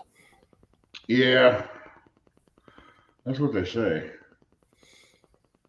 Doesn't get as dusty that way either. Yeah. I'm sanding that primer I shot on there now. I need to go back on my comments because some people left me some good comments on adjusting my gun and stuff. Yeah, I saw that video. You know, first of all, good video. I think he had something going on with your gun. Yeah, it's old. It's a piece of junk. You're only running like a 3 or a 4-inch fan. Oh, that I have no idea how to set stuff like that up. I'm just learning. So yeah, definitely check that out. And if you're looking for a channel or whatever to learn any paint related stuff, there's a channel called Paint Society. Check that out if you want to learn anything like that. There's a guy that used to work at a dealership and still does. He does like more modern stuff, but he does gun setup, gun everything, you know, so for your paint gun and everything and how to lay it out and everything. Really nice, and he's a good guy from what I could tell. So yeah, it just went on. It went. I guess primer's supposed to go on thick. Yeah, but it's like orange peely. But it's right. It definitely will go on a little bit orange peely. That's why you know a lot of people, when it comes down to the final bodywork, whatever, they do at least 2, upwards of 3. Some people go 4 of spray it, block it, spray it, block it. So because no matter what you do as far as primer goes, because it's thicker, it'll always go on a little bit orange peely. So there's not a ton you can do about that other than block sanding before your paint, obviously. That's the part that sucks. Yeah. I'm not very caught up on your stuff. So what's your exact rough plan? I know that's a very vague question. But. Well, hopefully, I bought a rear end off a guy and 8 3/4. And he had it narrowed, and it was just a little bit too narrow. But he's got a pile of them, so I'm going back out there tomorrow. Hopefully, going to get a rear end for this thing. Then I just made a deal with a guy on a 440 motorhome engine. Oh yeah. And what I'm planning on doing, I think it's a 73 or 74 engine, and I haven't looked at, I haven't gone into it or anything, but it's got the small balancer, so I'm thinking it might be a forged crank in there. Yeah, sometimes they had them sneak through, especially if it was in a motorhome or a truck application. Those continued on with the forged a little longer than the. Well, the thing is, what I heard. Well, I know this engine. It was actually one of the turbocharged for a motorhome. Oh. And he already sold the turbo kit off of it. I ain't that worried about that anyway. Right. I'm thinking maybe for that application, because I heard if you can get them in 73, the motorhome motors with forged crank, and they had 6-pack rods in them. Yeah, there's some kind of rumors about that. I myself don't know much about that. I mean, I know a bit about big blocks, but I don't know year by year specifics that much. Yeah. Other than starting 1972, they started killing compression. So. Well, and I would put a set of pistons in it, but I'm going to see what I could do with a low compression motor and a lot of nitrous. Did you see my last video on my tunnel ram? No, I didn't get a chance to look at that yet. You should see that. Yeah. Yeah, that'll get that duster down the track. I was at Indy and I bought a nitrous tunnel ram. It's got a fogger system on it and a second system on it that's got like the spray bars, like what are in a plate. They actually plumb those in. So it's got two kits on it. Has this massive fuel regulator on it. And I paid $250 for it at Indy. That's not bad. I've got my whole setup over there. Oh, and it had the linkage on it too. My whole setup over there. I go through it in my video. I've got 2 750 Demon carburetors on top of it. My whole system over there, I've got $650 in. Wow. And the fact that you can't go to Summit or Jegs or any place and buy a double pumper carburetor and a new intake for $650. No, you can't reproduce what you did.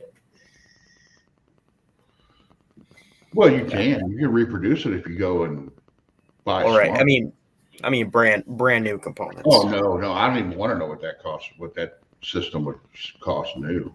Right. Yeah, I just got a 440 in a major parts deal. I don't know if you keep up with much of my stuff or not. I've been wanting to look at that video, see what all you got. Yeah, I got stuff. I'll be at No Name Nationals. I don't know how long you've been on the live, but at the beginning I was just showing that I'm starting to do some stickers and shirts and stuff starting hopefully next week. So long story short, I'm doing a 66 Belvedere 2 for No Name. And that'll be 440 powered. And I, in a recent parts deal, and this what I do is buy and sell Mopar parts. That's all I do is that. So went out and got this huge Mopar deal, and in it was a 1970 440. So I figured the guy said it was a runner. He said that it might have been built up a little bit. So I was like, okay, cool. I'll take a look at it, and maybe I'll put it in the Belvedere. And it looks so cool from the outside. It at one time had a tunnel ram. It's the guy, one of his buddies wanted the tunnel ram, so he sold it. But it's got the Mopar Performance valve covers, which I love those. It's got the finned aluminum ones. Yeah. Yeah, the ones they don't make anymore. Or I don't know. Yeah, I love those ones. It's got a chrome direct connection timing cover. It's got a TCI converter flex plate. It's got a 7-quart Milodon oil pan. So I was like, okay, there's something going on with this one. Yeah, you need to pop the heads off of that one and see what the I pulled the valve cover off today. I did a short on it. Isky adjustable rocker arms. Oh, the iron ones? Yeah. Yeah, that was built old school then. That's probably gonna be a good motor. Yeah. I pulled I mean, if you don't know what I mean, I don't know if I just throw it in there if you don't know what the cam and everything. Well, yeah, I'm gonna look at it. I'd like to pull the. Hey, Jed's in here. Yeah, all right. Jed said, "Look at these two." Yeah. But yeah, I'm gonna probably pull the timing cover off, see if I can get a cam number off the end of it. Otherwise, might set up just a magnetic base indicator and turn over, try to see if I can figure out at least the lift on it, And it's all set up, and I pulled the valley pan off it. It's got some miles on it, not much. I mean, it looks brand new pretty much, but you can see the cam has just a little bit of wear on it. But I mean, it's a little bit shiny in the middle of the lobes. You know what I mean? Yeah. I mean, if anything, you just go with I personally would go with Hughes. Hughes, and I don't know. You probably know them. Mm-hmm. Hughes engine. I'd go with one of their cams.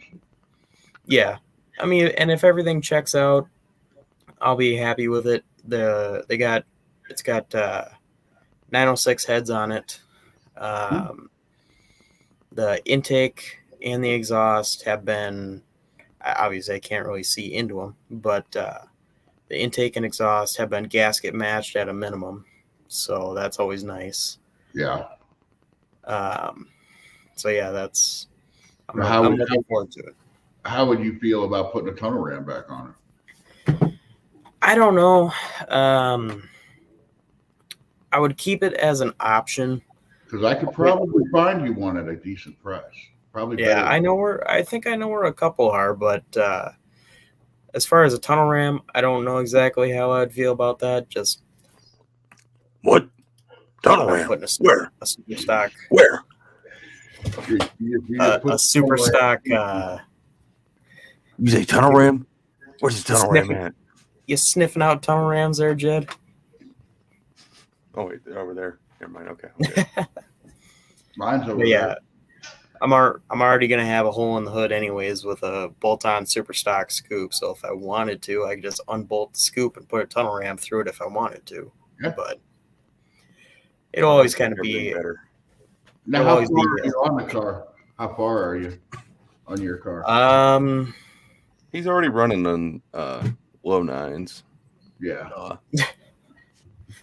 Actually, 875, Jed. Oh no.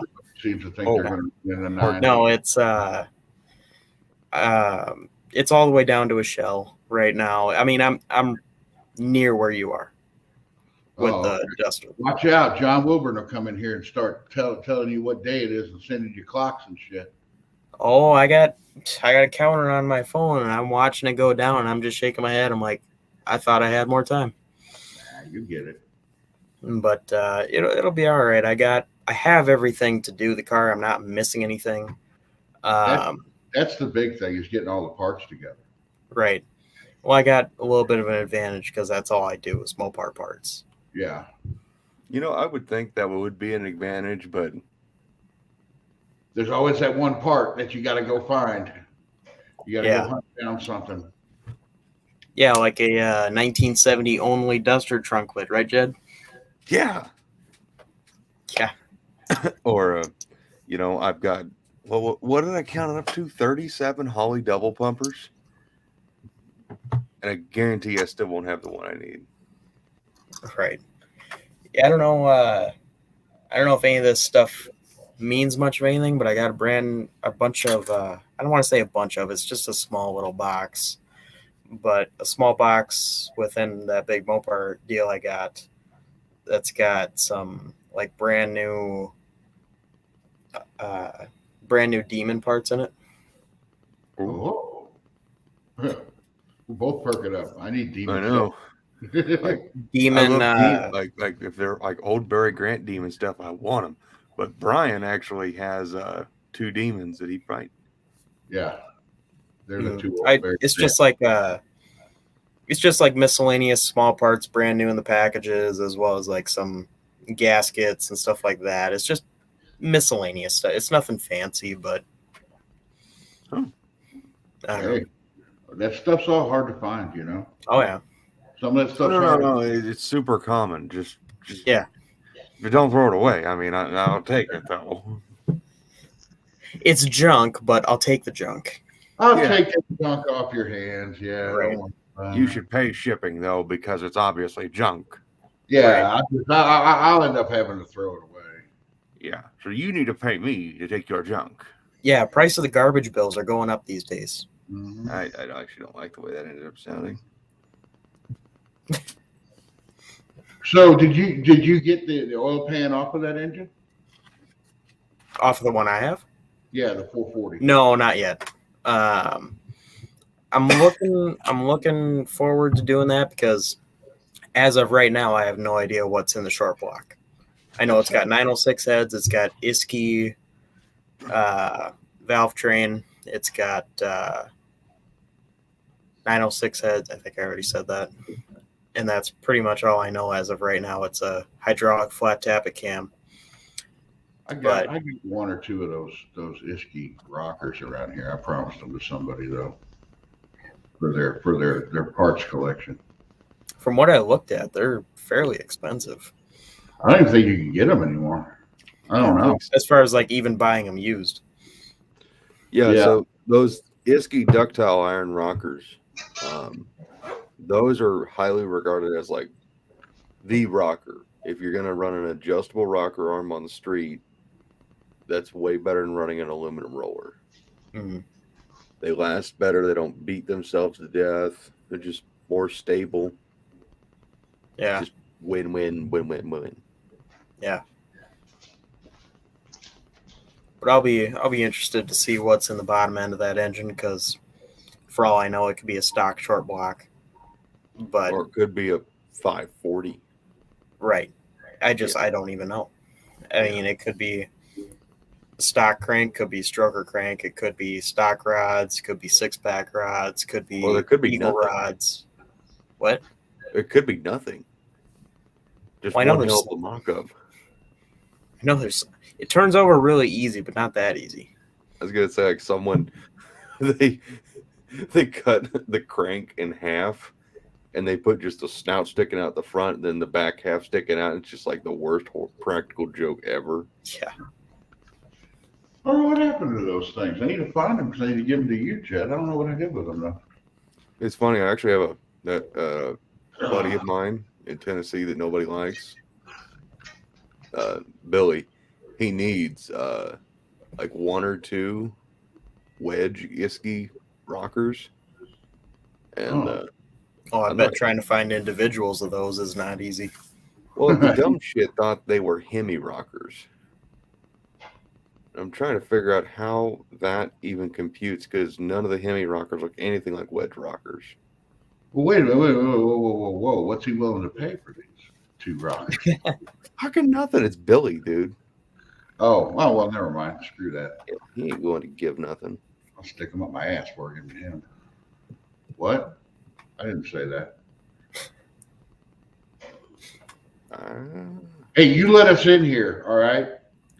You're good. Happens. So it's funny. Talking too much. I'm gonna have to start plugging merch again. You got stickers? I just got done writing an angry comment, so I'm happy to be here. Angry comment about what, if you don't mind me asking? I guess I'll just say frustrated. Telling John to take down that last live with him and just Mopar Joe, and explaining everything about that what's wrong. Yeah, I didn't watch that.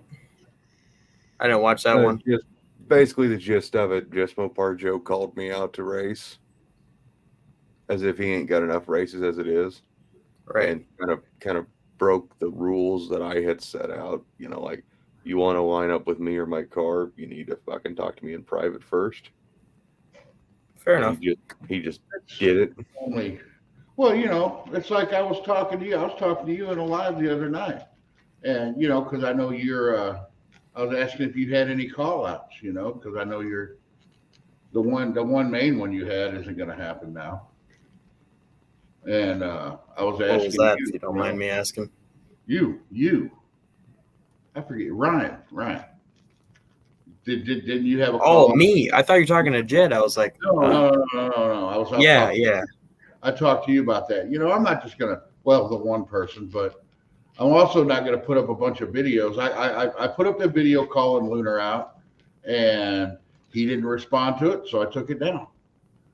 You know, now he's wondering where it's at. But you know, it's just common courtesy to get a hold of somebody and be like, hey.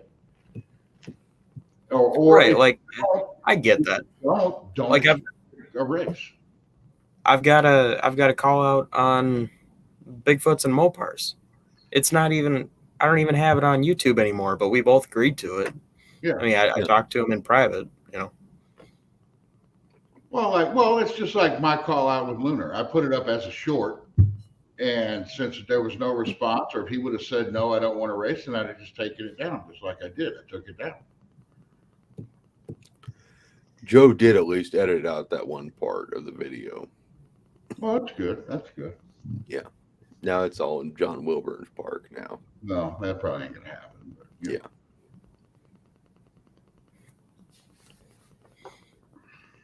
Yeah, I don't know. I mean, there's definitely a fair amount of tension related to races in general. People just need to think of how the other person's going to react, you know? Yeah. Right. No, I get that.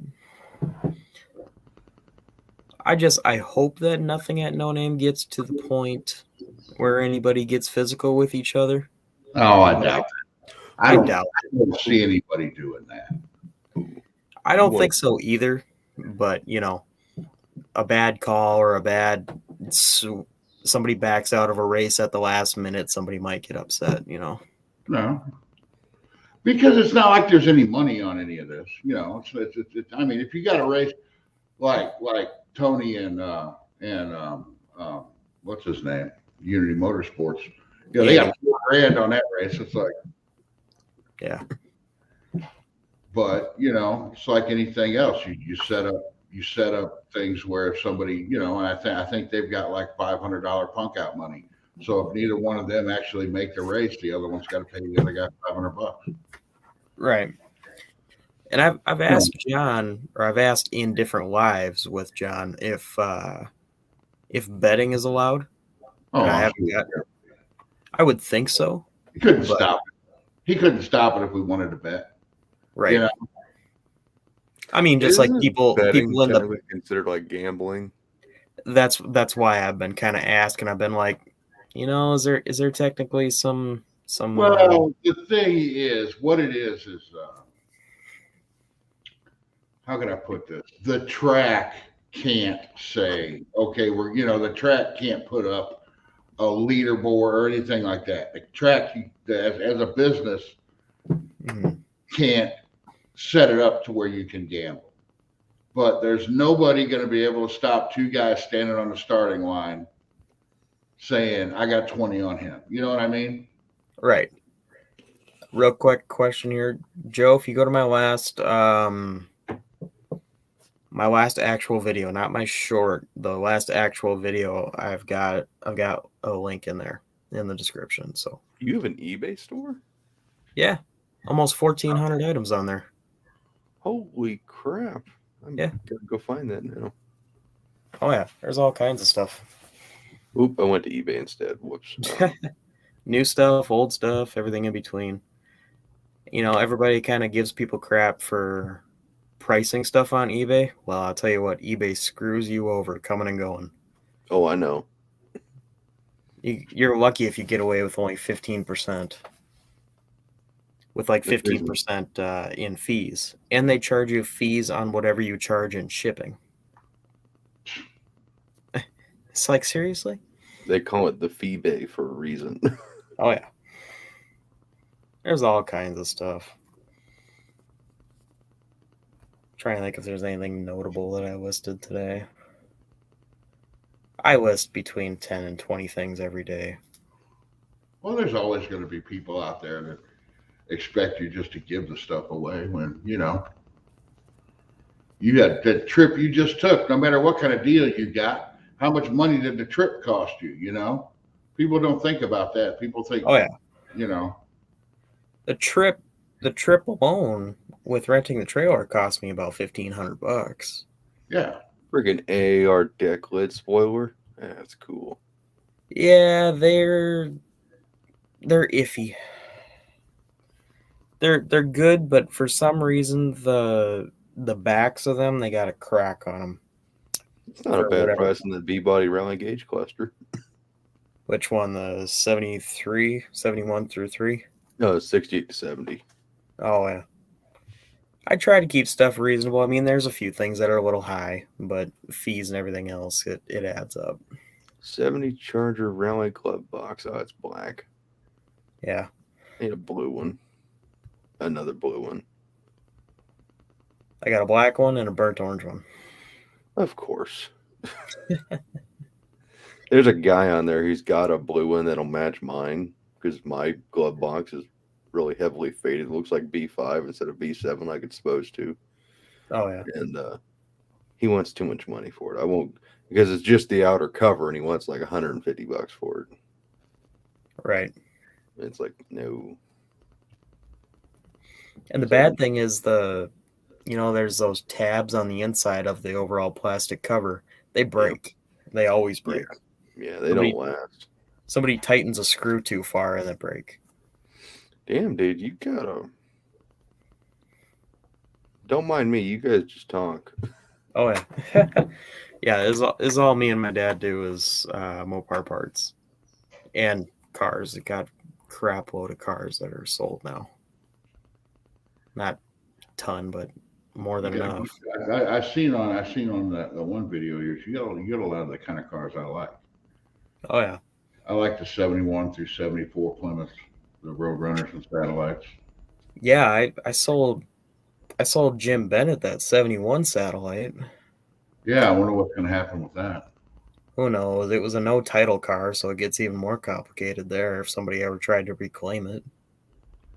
It just depends on where you're at. You can get titles on stuff. Minnesota, you can't.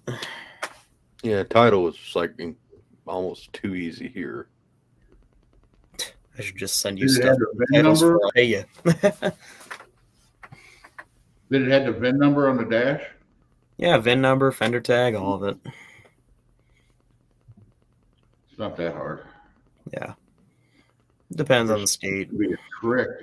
Chris Albrecht was talking about a trick that he's got to get titles on stuff. One of these states, you can just send off for a. You don't even have to be a resident there, and they'll. Oh, it's like Vermont. Yeah.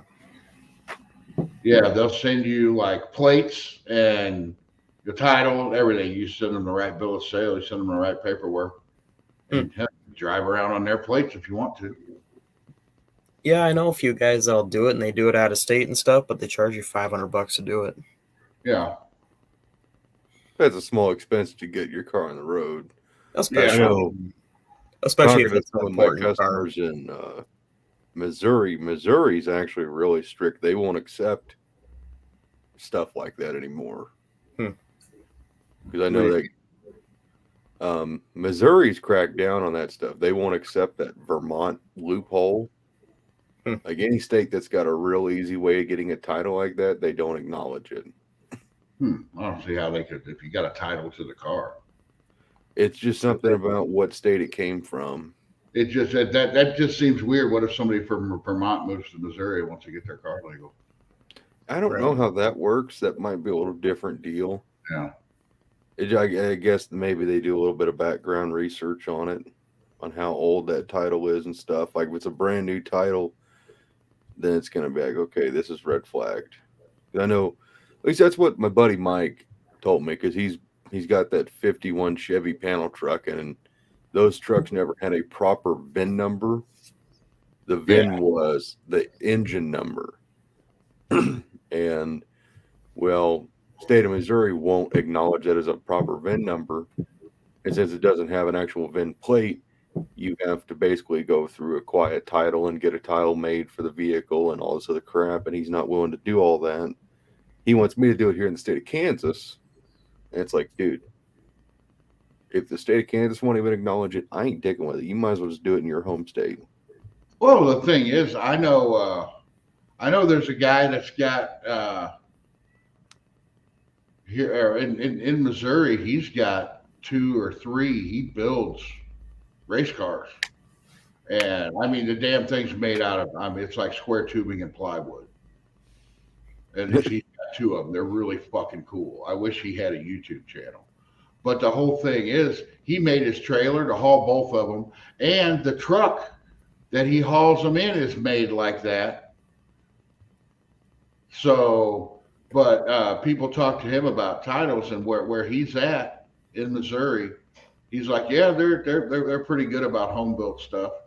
He goes, and a home built thing doesn't have to go through emissions or nothing like that. So, I think everything in Missouri has to go through a safety inspection, but if it passes a safety inspection.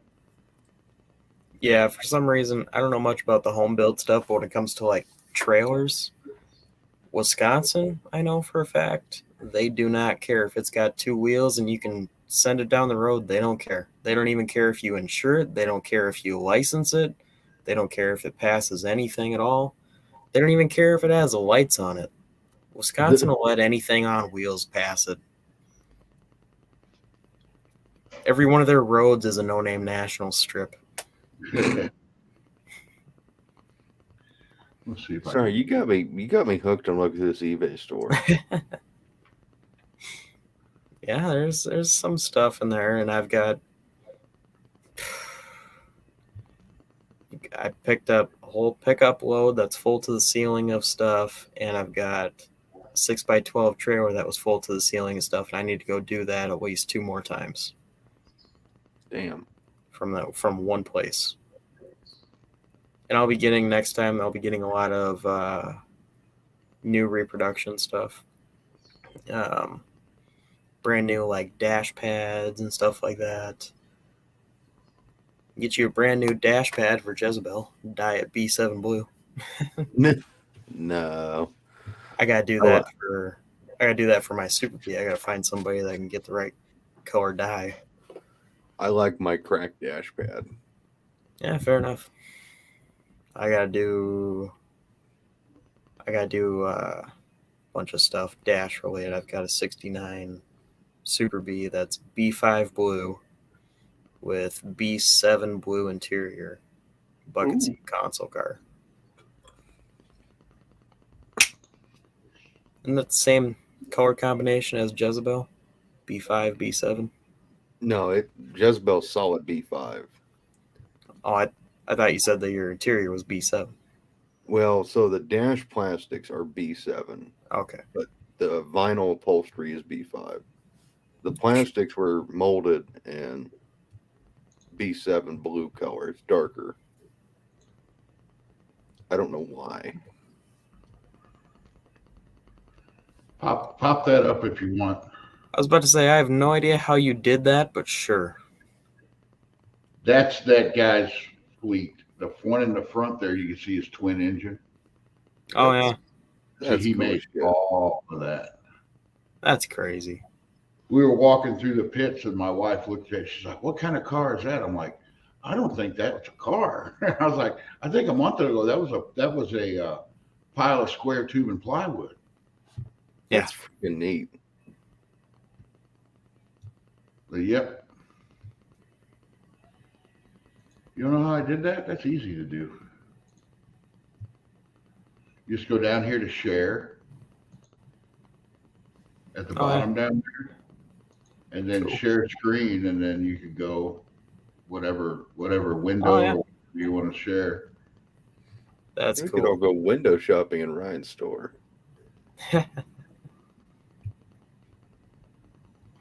Like, yeah, what And the then if you're on somebody else's live, you just do that and it pops it up, and whoever's live it is can throw it up there like that. That's cool. I'll have to try that sometime. Yeah, there's a lot of stuff on that eBay store that I don't even remember some of it. I mean, there's some stuff that's on there that's 2 years old. So, but there's a lot of stuff. Most of it's more recent.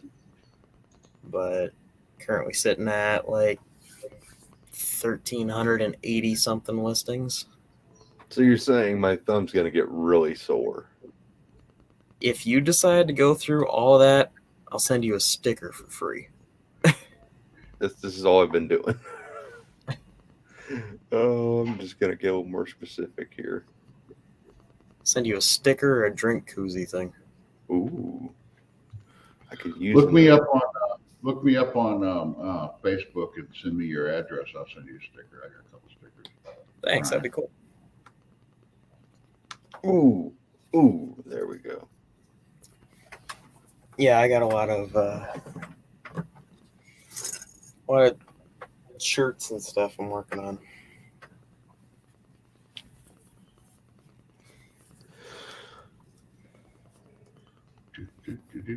Ooh. For my No Name Nationals car. Doing gray and black and shirts and hoodies, and the same as the shirt I'm wearing, but with different lettering. So that'll be cool. I'm not cool like that. I don't have merch. It's too expensive. Get in touch. Well, if you go to Blake's guy, it's no money out of pocket. Yeah,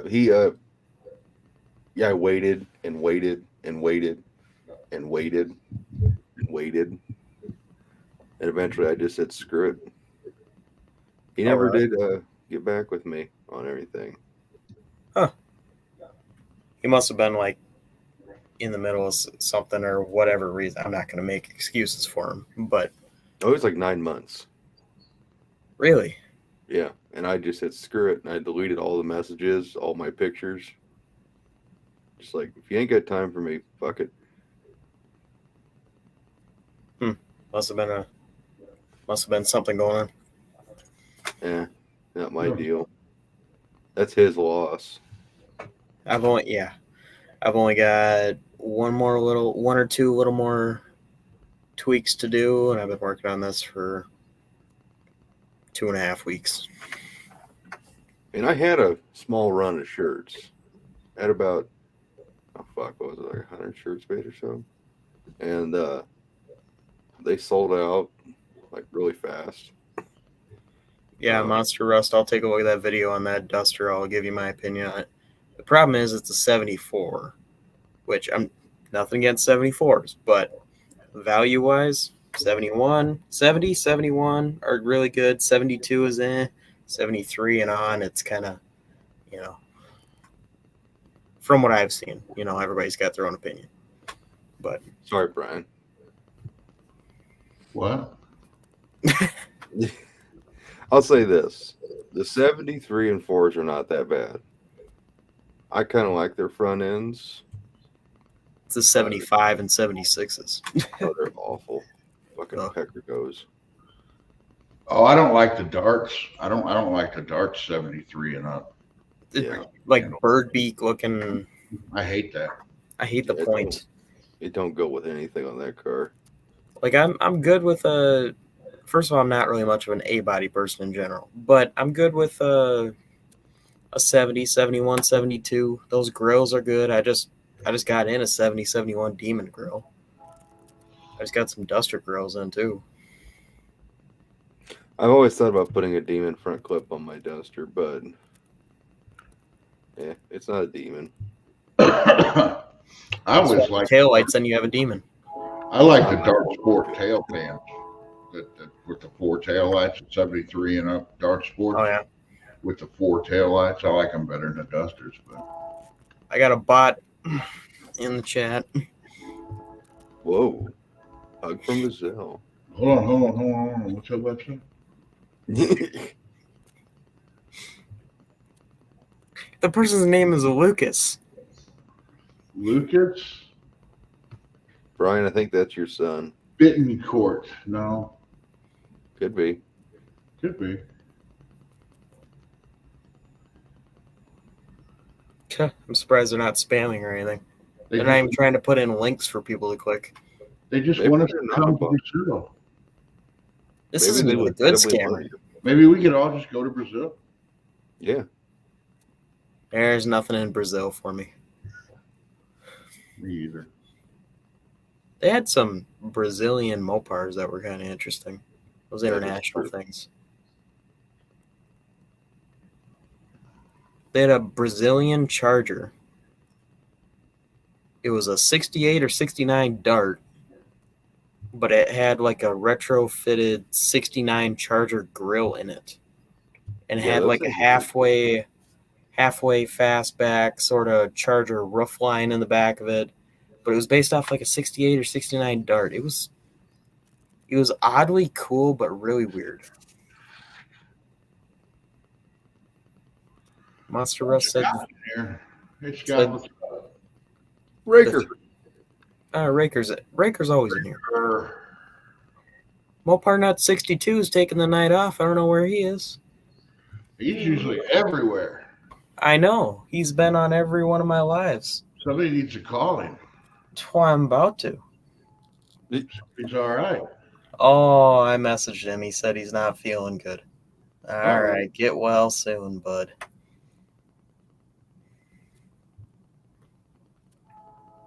You know, Brian, when I was talking about doing that impromptu live last night when I was all irritated.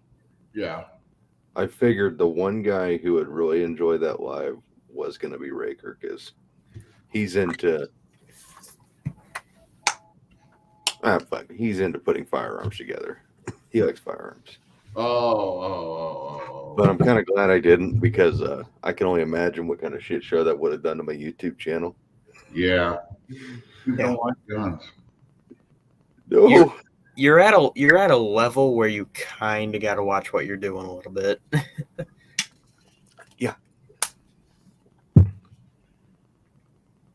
20,000 is kind of a big deal. I'd be 20, like, no, 21, YouTube, whatever it is now. A lamp. It's just a Polish lamp. Well, that's not a magazine.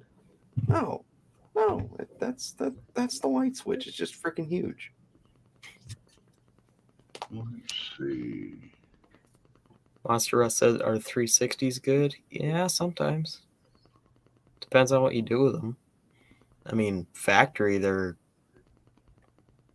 I don't know. I've never really messed with one. The only downside to a 360 is the external balance. Yeah.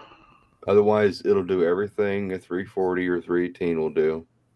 It's just got a bigger stroke crank. Mm-hmm.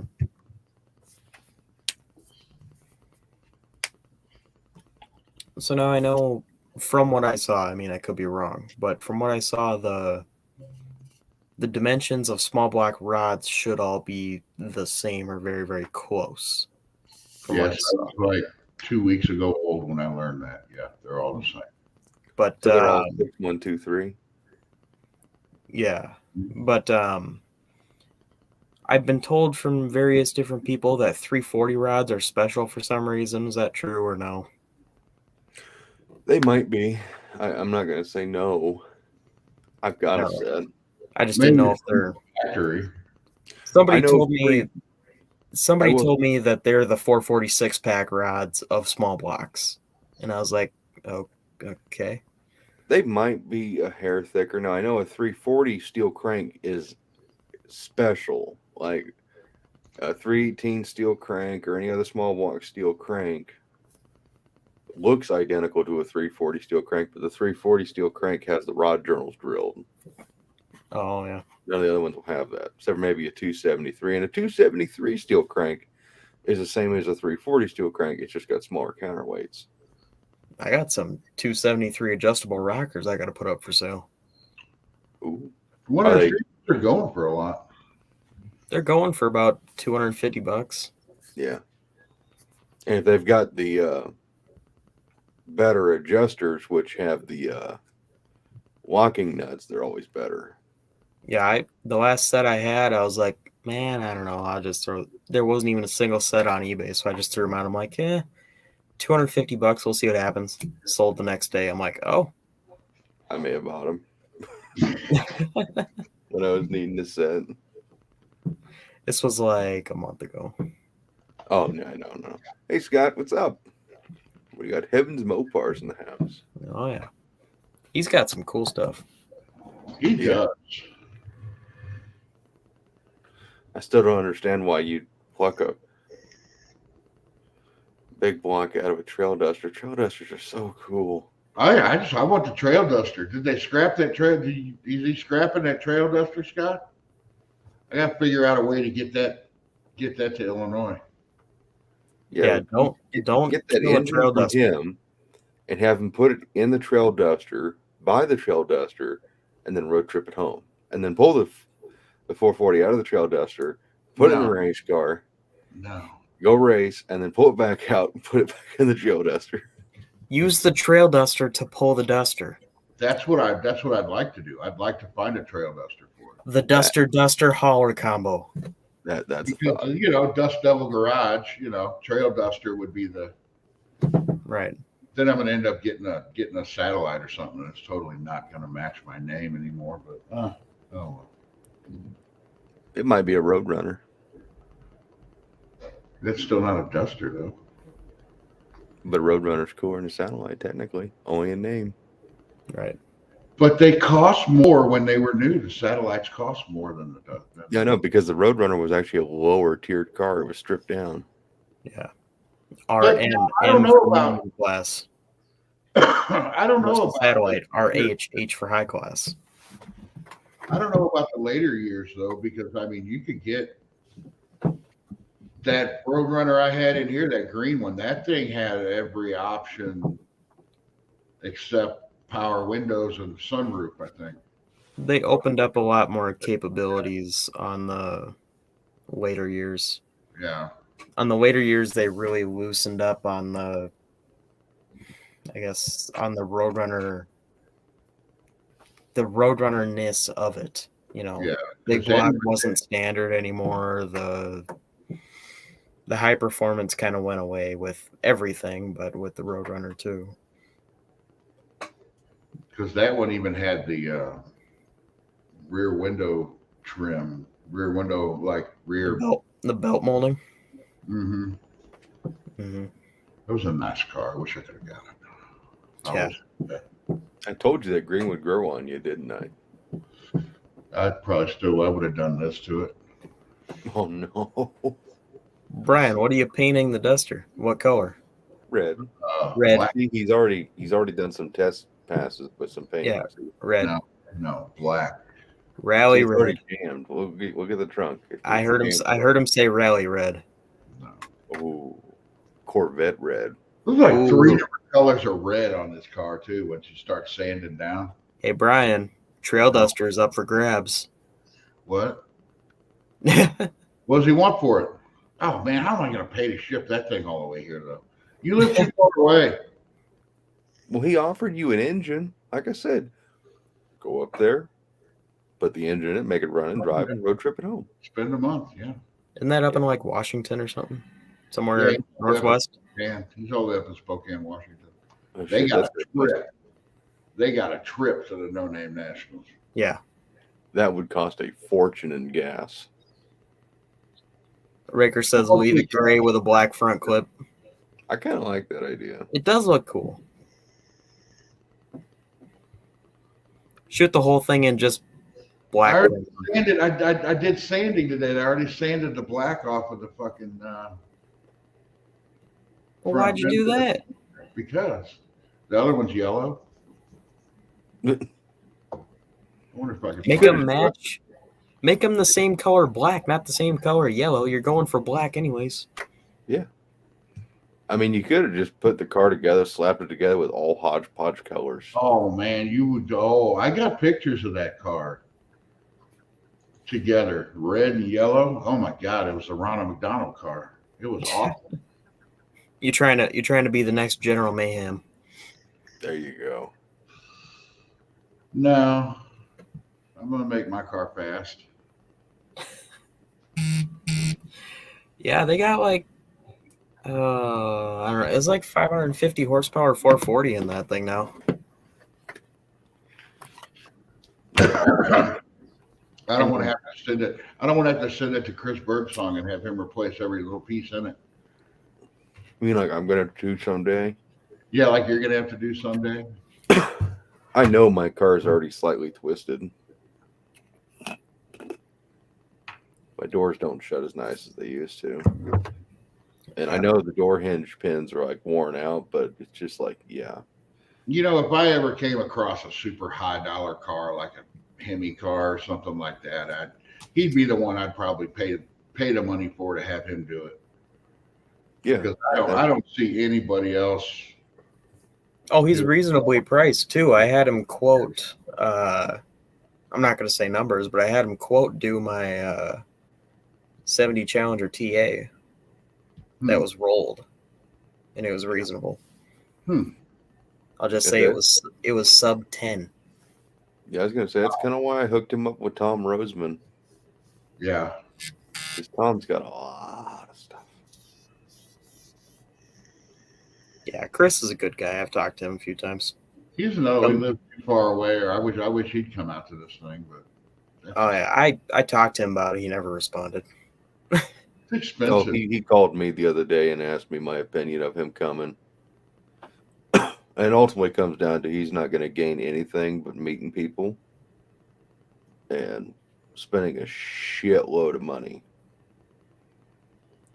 But I left it in his ballpark. Right. You know, well, some of the bigger channels, you know, if they had, you know, they got merch and stuff to sell, it'd be a great place to sell merch and stuff, you know. Oh, yeah. You might see a few of the bigger channels there, but like, I don't want, my personal opinion, I don't want too many of the bigger channels to overshadow the purpose of it. I don't think they're going, well, the purpose of it has nothing to do with channel size as a purpose. Right. It's supposed to be just all about YouTube. Right. And the thing is, see, my thought process behind it is, okay, let them, I wish every big channel, I hope Derek shows up. I hope all of them show up. Because that means Derek's not, but yeah, they're going to draw people in. And how often are you going to have a group of car enthusiast YouTube people that size in one place for you to advertise your car YouTube channel to? I just don't want them to draw enough people in. Nobody gets more than one pass off. You know, that's how it's already going to be. Oh, it's already. Yeah. That was the problem I had. Is like Joe's already got like, I can't keep 7 counting. Or something. Yeah. You got like five, I think, or something like that. I'm planning on making like 2, maybe 3 passes if I can get that in, you know. I technically only have 1 call out now, so I only need to make 1. I'd like to make 2 or 3, but I don't want to spend the whole day waiting in the staging lanes. No, I'm not really even there for the race. I'm there to meet everybody, and you know. Heck, I'm bringing my 24-foot enclosed trailer with a couch in it. Oh, nice. Hope John pits you next to us. Oh, yeah, no. Yeah, somebody bring a couple of grills or something by mine, and I'll have a couple of chairs and a couch. I'm planning on cooking. Oh, I'm sure there will be plenty of burgers and hot dogs or whatever to go around. I'm definitely not. The track gets good food, but it's, you know, like every place else, it's expensive as hell. Yeah, I never spend money at like events like that. Like when I go to Indy, I bring all my own drinks, my own snacks. Like when I go to Mocan, those pretzels at Indy, I don't care if they're $7. That's a damn good pretzel. Well, that's $7. I thought Wilburn was saying he was trying to get a food truck there, but I don't know. I don't know if that would work because part of if he can, okay, but the track has got a concession stand. They got a good concession stand there, and that's where, you know, you want the track to make money. Or maybe that's what I'm thinking of. Come back. Hell, that track's got a bar. They got their own little bar car in there. Raker, the problem with Mopar guys calling out Chevys and Fords is there's not a whole lot of a point. It's just an embarrassment for the other guy. Yeah. Well, and I don't know any Chevy or Ford guys going, so I really haven't come across very many. This is going to be Mopar heavy, and that's rare, especially around this area. Yeah, we only have Mopar fan. They need to show up to this thing. Yeah, we only have one Mopar show up here, and it's like the third or fourth largest. Yeah, or when is that one? Midwest Mopars in the Park. Yes, June 3rd, 4th, and 5th. All right. Stillwater, Minnesota, Washington County Fairgrounds. I'm thinking about going up there at least one day for that. Chris will be there, I think. He's there every year. I would assume he would be this year too. He was there looking at some clapped out 68 Charger that was up for like 25 grand, and everything looked like it was welded by a 5-year-old. Oh, and it sold full price. It's sold? Yeah. Oh my god. Didn't surprise me. And that same guy bought a 70 Charger there also. He was buying up every Charger he could find. I don't know if he's an investor or a restoration guy or whatever, but he had money to spend. Well, he probably ain't buying them to keep for himself. No. No. Sending them overseas or something. Mm-hmm. Fix them up, send them overseas. I mean, that's where the money is right now. That's what I did. I sold that police Moto Guzzi of mine to a guy in New Zealand for way more money than it would have sold here. Yeah. So I don't care. And we get any of those cool Mexican cars, the old Mexican Mopars. I've seen a few of them. Yeah, they're kind of interesting.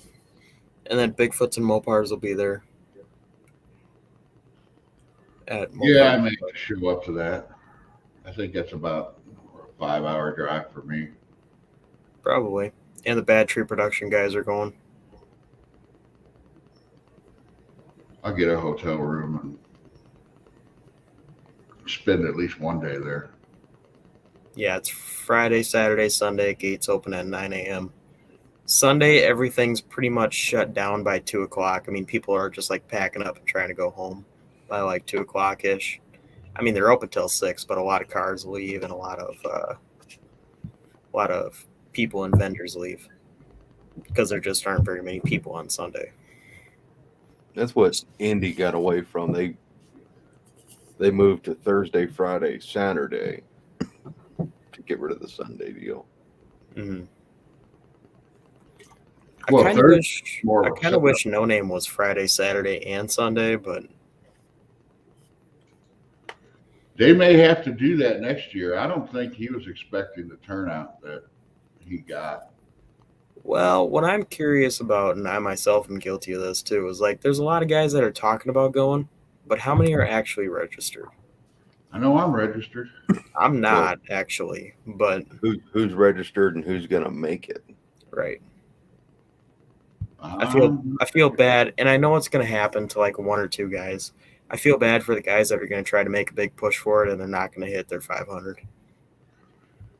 Yeah, well, there's a lot of guys out there that aren't doing the. You got to get 500 subs in this short amount of time. You really got to be hitting. Everybody's live. Everybody's everything. You know, there's those 500. Those guys that don't have 500 should be in here talking to us right now.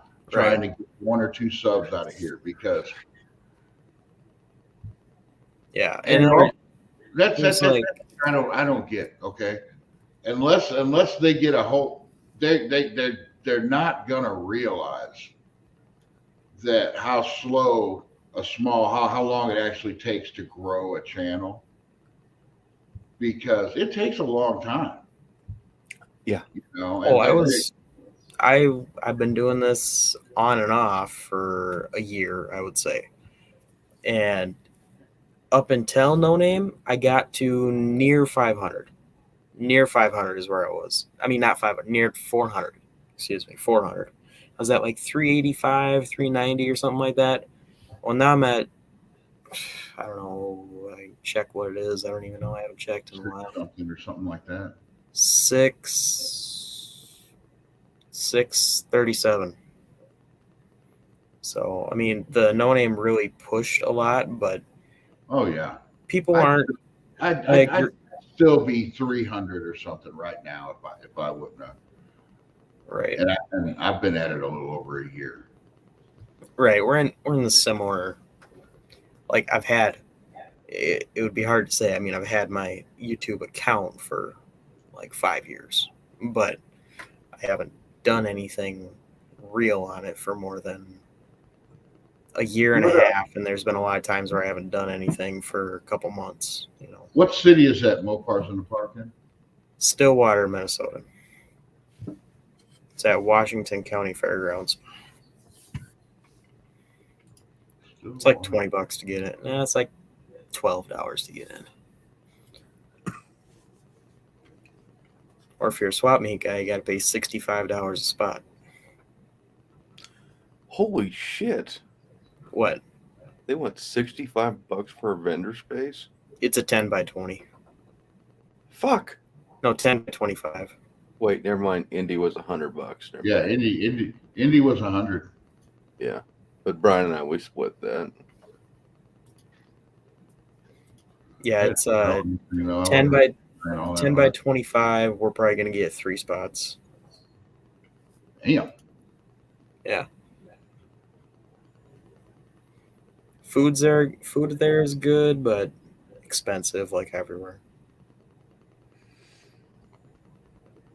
Let's see, those are. Whoa, that's an 8-hour drive for me. How can that be? Are you near St. Louis? Yeah, it was only 6 hours up to Blake's place. Yeah, Blake is like 3 hours away. Is he? Oh, he must be farther south then. Yeah. Oh well, I'll make it. Minnesota, not Iowa. There we go. The first proper build on my channel was in August of 2017, but my account's a lot older than that. That's when my channel started growing. Yeah, I don't know what mine is. I'm curious. 5 years. 5 years to get to 21,000.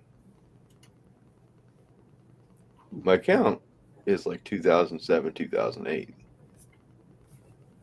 Oh yeah. Yeah, back in the old days of the YouTube. It used to not look anything like what it does today. Oh, I guess I'm at about the 2-year mark now. Yeah, March. Let's see. What am I really going to count? March 12th, 2020. Yeah. That's when I started. What made it No Name Nationals? Probably not. Well, yeah, Scott Heavens Mopar says he's at 290 subs. So. Oh, you'll get there. He'll get there, and he puts out a lot of content too. That's another thing you've got to do is you've got to put right. out. Like I've got a friend of mine that he's in Kentucky and he's doing a 67 Belvedere GTX clone. Really cool car. And I told him about No Name and he's like, "Oh, okay." He made a channel. He's at like 160 subs because, well, actually, Jed, you know him. This sounds really familiar. Backwoods Performance. Yeah. Brian Hobbs, yeah. Yeah, I like Brian, and I like Owen a lot. I think I kind of like Owen a little bit more. Yeah, I only know Brian. But, like, I'm trying to guide him through. I'm like, you got to put stuff out there. And he's like, well, I don't think I have enough content for this. Or I'm like, even if it's only a 5-minute video or something, you got to do something. Do something every other day. Do something every day. Do a short. Do something. Yeah. Do the shorts. Do short videos. Don't do big long videos. If you do big long videos, people ain't gonna watch them. Right. Like I've gained massively in the not massively, I'm very small still, but a massive amount for me at least within the last month and a half, because in the last 30 days I've put out 25 videos. Oh yeah. 20 videos, whatever it is. Damn. Because I'm putting out a lot of stuff, which gets a lot more eyes on you and a lot more attention. Yep. That's I keep telling him that, and he's like, "But my car's gonna go away for a while," and I'm like, "It doesn't matter. You just gotta do something." It doesn't have to be about that car either. Right. But then he Good, starts. what a lot of guys have done. Go film the Freedom Convoy. Right. Yeah. Yeah, it's like that. I'm sorry. That's me. Right. I fixed it. But Oh then no, I you didn't go fix it. There we go. Sorry about that, guys. Where's professionalism, Brian? yeah, you're past 500. You're supposed to be good at this. Yeah.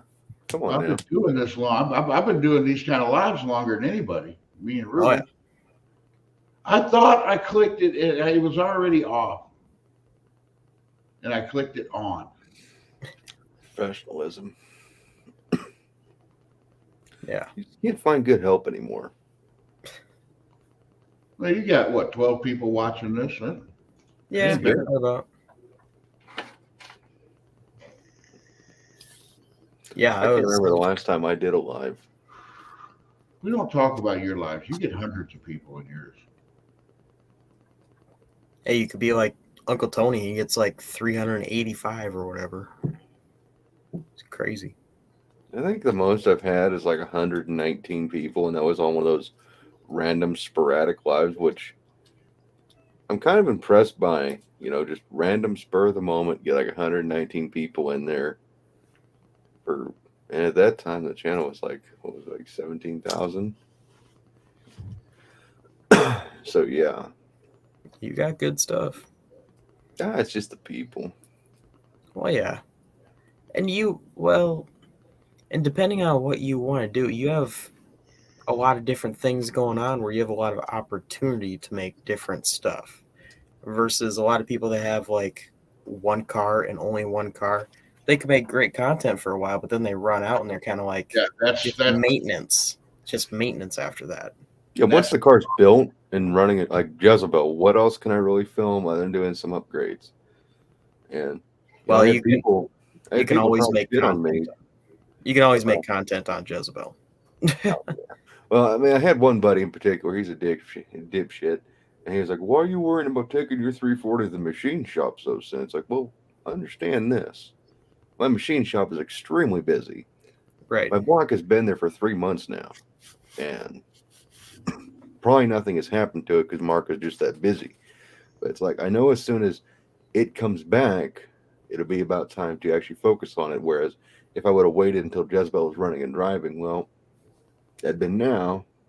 Yeah, and you'd have been struggling. You'd have been having videos changing the oil in the yard dart. Yeah. So I'm always loosely planning ahead. I kind of wish I had the 340 now, but I'm focusing on Dad's van now. Like, we're going to start building interior for it and all that other shit. I'm looking forward to whenever you swap the wiring harness on the 73, whenever Oh, God, you did it. Another month. What did I do, Brian? Every time someone mentions him working on a car, it adds another month to when he's going to work on it. Oh.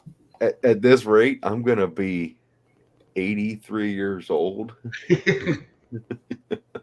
I'm going to still be there with the same phone and the same crappy YouTube channel. I just like that car because I have a car very similar to it. I've told you about that. Yeah, I'm just going to be like, all right, guys, everybody finally stop mentioning the car. So here we are. We're going to work on the satellite finally. Oh. And then you and then you're just going to fucking croak. Falls on the hood of the car. Dents it. Or I just fall through the car because it's rotted out. I pull the cover off, and the cover was the only thing holding the car together. Yeah. There's just 4 tires on the ground. Yep. But honestly, that's kind of what I'm shooting for. Because I want to make a YouTube channel. No, I want to have after this is done, and all this no-name nationals crap is behind me. I want to work on getting at least 2 projects. Right. Where I could be switching up, going back and forth, not, something slows down on one, I find something to do on the other one. So you blow up a clutch. One of them's got a what? You blow up a clutch. I won't do that because I'm not, I don't like 4-speeds. you're gonna blow up a torque converter or a transmission. Yeah.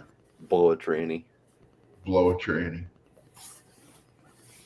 Yeah, my dad blew up a 727 17 times in one vehicle. Damn. He figured it out one day. It was a 69 Charger with a 440. He grabbed the crank. He could wiggle it. Thunk, thunk, thunk. Oh, the in-play. He kept on breaking flex plates and burning out transmission pumps. Yeah, there's your problem. That'll do it. He said he had it out 17 times and went through many different transmissions. The only 727 I've ever grenaded was the one in the Satellite. And it was shortly after. It was still bone stock 400, but we just put a Mopar Performance cam in it. And we put dual quads on it. And I was still learning Hollies. I knew nothing. And we went out to take it for a test spin. And Dad had this hokey throttle linkage cable thing he had done. And it was basically, you had to fight the throttle pedal to get any kind of throttle out of it. It was awful. And not to throw it down the bus, but I got it out on the road, and the transmission was not happy for whatever reason. And I remember, like, it just wasn't good. And we're trying to get the car moving so we can get back to the house so we can work on shit and try and get it fixed. And Dad goes, "Oh, just put it in neutral, rev up to about $3,000 or $4,000, and just drop it into gear, and that'll make it move." So I do that, and the car ceases to have any gears left in it. It was full of neutrals. And we get the transmission out, and we end up taking it and another one to a buddy to have built for the car. And as it turns out, we literally cracked the interior case of the 727 with that neutral drop. Wow.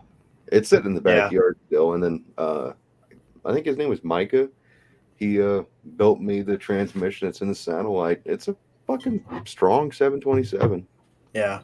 My dad said the one way he broke one of the transmissions that he's never seen another person do it, he snapped the tail shaft in half. Oh, damn. They did that on, I don't know how. But there's a way. Did he? Well, I don't know. If you weld your own drive shaft, it'll do that. If you weld your own drive shaft and the drive shaft gets out of balance, it'll break the tail shaft off if you do it. It'll wobble out of place. Driving aggressively.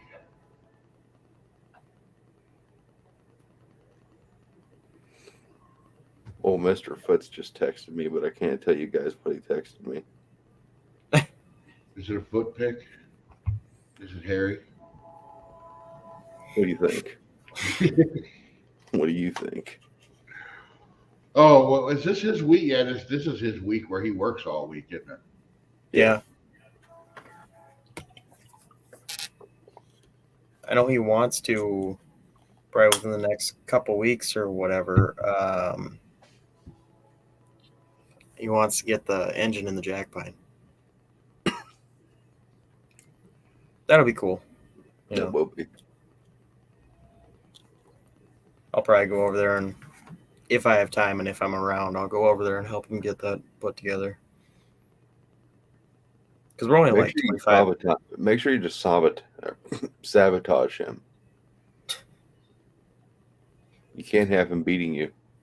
How much sabotage? You talking about putting sand in the oil, or I'm kidding. I was thinking about having a header bolt and be like, oh no, it fell down the carburetor. No sand? No, sand is too easy. Completely kidding by that. If you're sand watching in the rear end, so it'll actually run for a little while. Yeah. Time of No Name Nationals. His 513 gears are now a 291. He's got 430s. Yeah. Okay, so he'd have like a 240 gear. Like, I'm helping your economy. I'll cruise 70 miles an hour down the highway every day. Yeah. Might hear a bit of clunking and the occasional grinding and screeching, but hey. That's just how an 8 3/4 supposed to sound. Yeah, 55-year-old piece of equipment. Yep, that's normal. How'd your sanding go on your Duster, Brian? What? How did sanding go?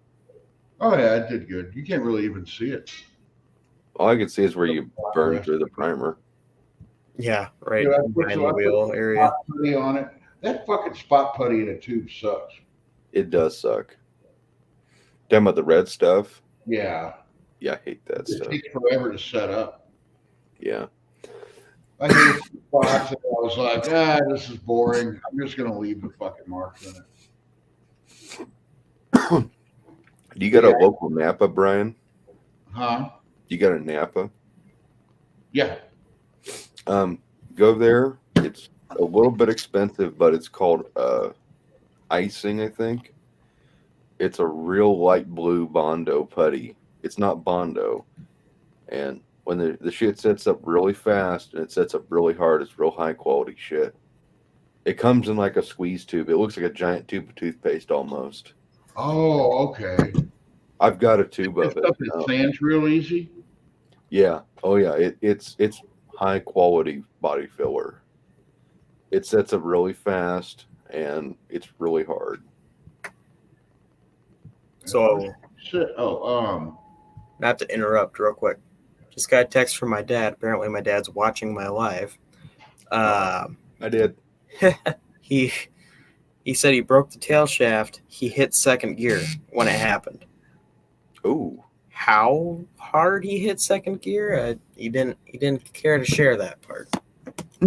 But second gear tail shaft broke in second gear. Yeah. Damn. What are you talking about, Scott? Okay, here we go. Yeah, I was trying to figure out what Scott was saying. Yeah, I don't know what's going on in the comments. I'm confused. Oh, okay. He's got a lot of stuff he's done. Oh, those are all his projects. Oh, by the way, Brian, Dad, and I have decided against the the Dodge 900 series semi. It's just going to take too much to get it up here. I can see that. Yeah. We're looking at a 64 Dodge 9 or a LCW or LCF 900 big Dodge semi with a 555 V8 Cummins in it. Tandem cab over? No, not cab over. It's conventional. Okay. It's got the swing out front fenders. Yeah. And we were thinking about getting that. And then we were going to delete the tandem axle, just have one axle in the back, keep the V8 Cummins, or put a Detroit diesel in it, and then build a giant wedge bed for the back and haul Jezebel. That would be cool. You still need to find a ramp truck of some kind. Yeah. The only problem was the truck weighs like 19,000 pounds. So we're going to have to employ my uncle's little boy and his semi to haul it. And Randy's equipment's not in the greatest shape. That's what I want to get. That's my goal, is to get a ramp truck of some kind. Ramp trucks are cool.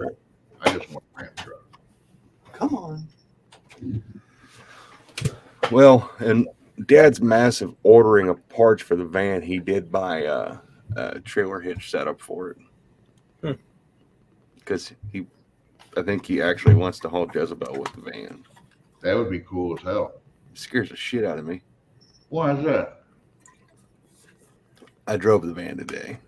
The van's brakes, they're there, but your pedal goes down about, this is the floor, this is the pedal, it goes, oh, now you got brakes. Put trailer brakes on it, use a trailer to stop the van. Yeah. Yeah. And I really don't think that little 360's got enough. You would be surprised. In the early, I want to say, or no, late late 90s, early 2000s. If you didn't get a Cummins, the only other thing you could get in a 1-ton truck was a 360. And there's plenty of them, and they pull. And he's got that 440 if you really want to go crazy. I don't know why we just don't do that. Put a 400 in it. I may end up pulling my car down to Sykeston with my 6-cylinder. Yeah. It'll do it. I don't know how many times it'll do it, but it'll do it. Yeah. How many times would it do it?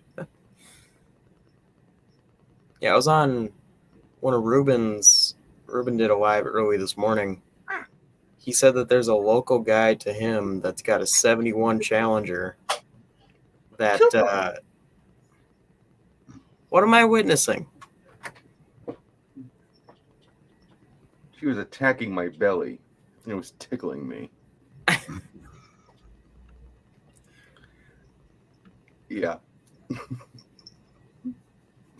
Okay, what were you saying about?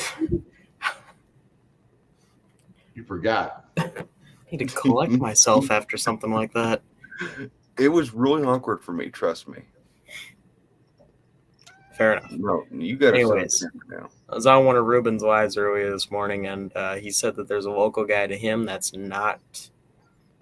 doesn't have a channel. He's not going to be like going for the No Name Nationals to be a part of it, but he's going to convoy over with them in a 1971 Challenger. He's going to drive the whole way from Arizona. I think he's in Arizona, just to watch. Wow. And he's going to drive his Challenger the whole way. Wow. Yeah, I remember he said something about that. Yeah. I bet there's going to be some cool cars in the parking lot. Oh, I'm sure. Yeah. Who knows? Well, I might show up with a Duster instead of Jezebel and just bring the big switcheroo. Roy Boy said I checked the website. I see no mention of a swap meet at No Name Nationals. Too bad. And yeah. If they tried to organize a swap meet on top of a car show, on top of a race, you think that wouldn't get a little bit hectic? It could be done, but really with this kind of event, there's really no point in having a swap meet. I mean, that's not the point of it, really. But that's what Mocan is. That Mocan's a drag race car show and swap meet, but they've been doing it for a lot of years.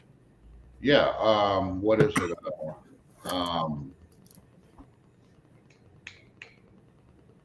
Mopar, Holly Mopar. It's a car show, swap meet, drag race, fucking drift course, all kinds of stuff going on there.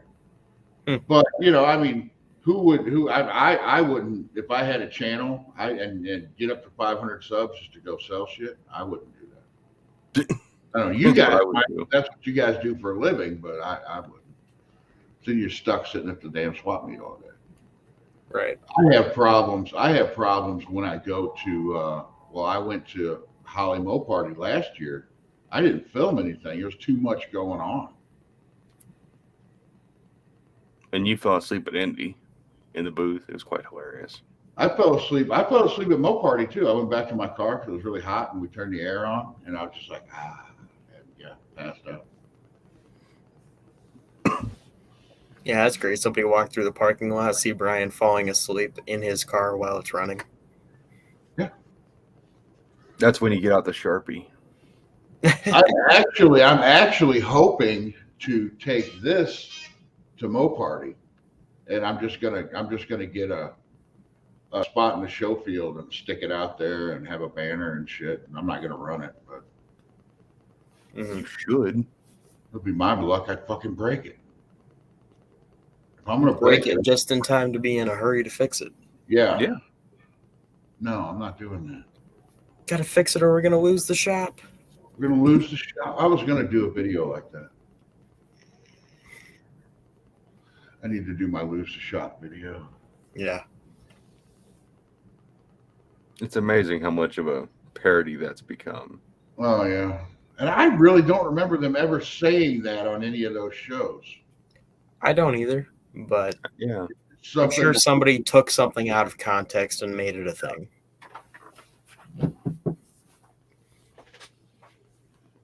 What are you doing? So, Jed, that Bondo you were talking about, would that fill a rust hole? No. Oh, any Honda will. Oh, dude, you should have seen the heinous crimes I committed today. As long as you use chicken wire. No, I ain't that rich. No, I had the 415. I was 415 in the whole inside of the van, and there's like that big rot hole near the gas filler. Just with a paint roller, albeit, just kept over and over and over until all the metal that was kind of flaking kind of stuck back down. But there's no way I'm welding metal right next to the gas filler. No. I would. So I'm just going to get some seam sealer and some pop rivets and just be good enough. Oh, I gotta find a damn fuel cell too. I need to figure out when the next swap meet is. Around here.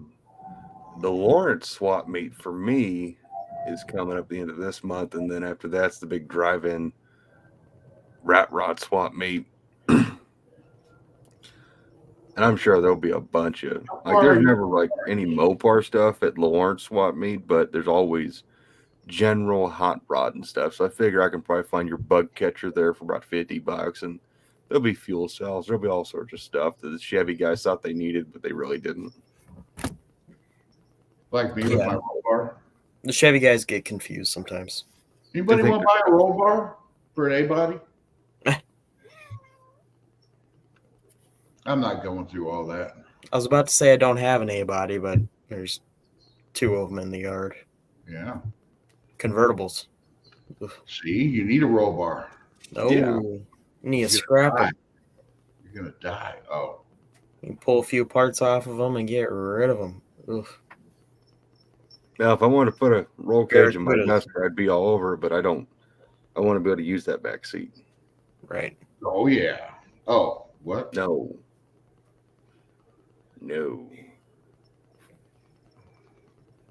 That vinyl's too brittle for that.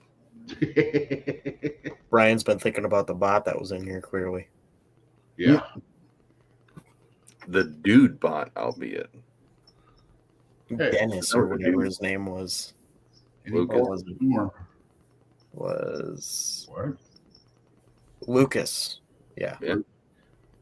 Lucas. It could have been a chick named Lucas. Lucas Bittencourt. I don't know what they do down in Brazil. Lucas Bittencourt. You're gonna get bit in court. Child support. Hey, we don't talk about child support. Card done been done. My dad texted me, Mopars and kitties. Yeah, that's about right. This one's weird. Hey, let go of the... No, she took the filter off my microphone. Let go. Yeah, mine are outside. Oh, they're in the barn. They're not outside, but... My dog's not here. I need to bring him out to the shop more. I need to have a shop dog horse thing. You need a Chihuahua or a wiener dog. No, my dog. We got a little dog too. Oh.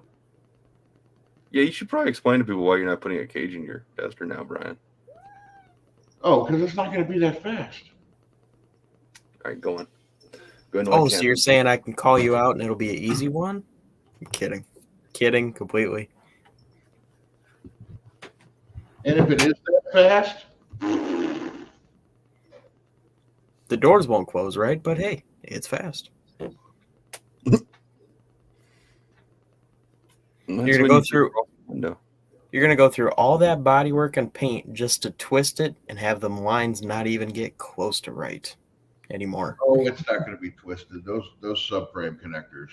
Oh, I didn't know you put connectors in it. Oh yeah. And Did you finish those yet? No. I was going to work on them today, but it's wet under the car. Dude, I welded mine in the middle of a fucking thunderstorm. Well, I'm not. It was not smart. And I've still got 3 more days on this weekend. Got a nice long weekend. I'm going to get some shit done. If you don't spend all day talking to me. Oh, I can talk to you and work as long as I don't have to run the compressor. Yeah. Or I don't spend all my time on lives. Yeah. Yeah, but we like supporting cool guys like Ryan. Yeah, I was thinking. Hey, I gotta work my way up the ladder slowly but surely. Maybe I'll make it onto your cool guys list one day, Jed. Yeah, cool guys list is kind of full. It's about ready for part 3. Right. I just had to knock someone off so I could put Big Mike on there, but thank God, because I like Big Mike. Right. I met him at MoCan, and I'll be honest, hanging out in the lives, you don't ever really get a great feel for people if you really like them. But I legitimately kept coming back to hang out with Big Mike. Yeah. And that hoopty of his in person is just like, I like this thing. And he's such a fucking character. He's cool. I liked him. I like the fact that whenever he got off of our Saturday Night Live that one time, he said he's got to go to church the next day to cleanse his soul from what we did to him.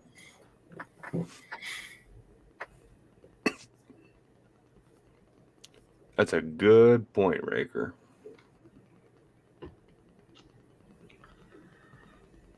As long as you don't burn holes through shit. Just tack it up there and put seam sealer around it. No. Seam sealer is the same thing as a weld. It's just like industrial super glue. Oh, I thought you were gonna use Bondo to blend it so it looks seamless. Oh, I could do that too. Yeah. You do that afterwards. Okay. So we're doing tack welding, then seam sealer, and then Bondo over top, then primer, then paint.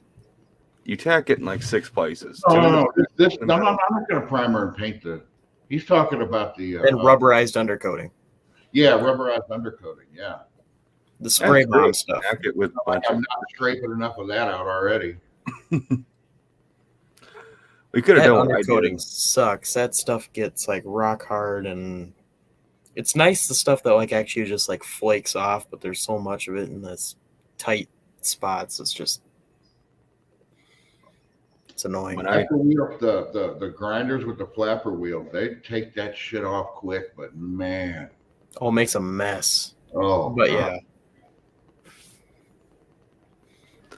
Yeah. It's probably quicker than a torch and a scraper. That works. Yeah, but your face turns black. Yeah. You got a problem with black faces, Brian? Yeah, I got a problem with blackface. Well, it's racist if you go in blackface.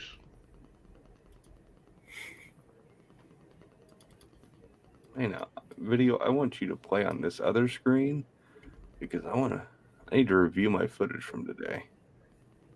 Oh, you got footage? Are you gonna show us? No. We don't get a sneak peek.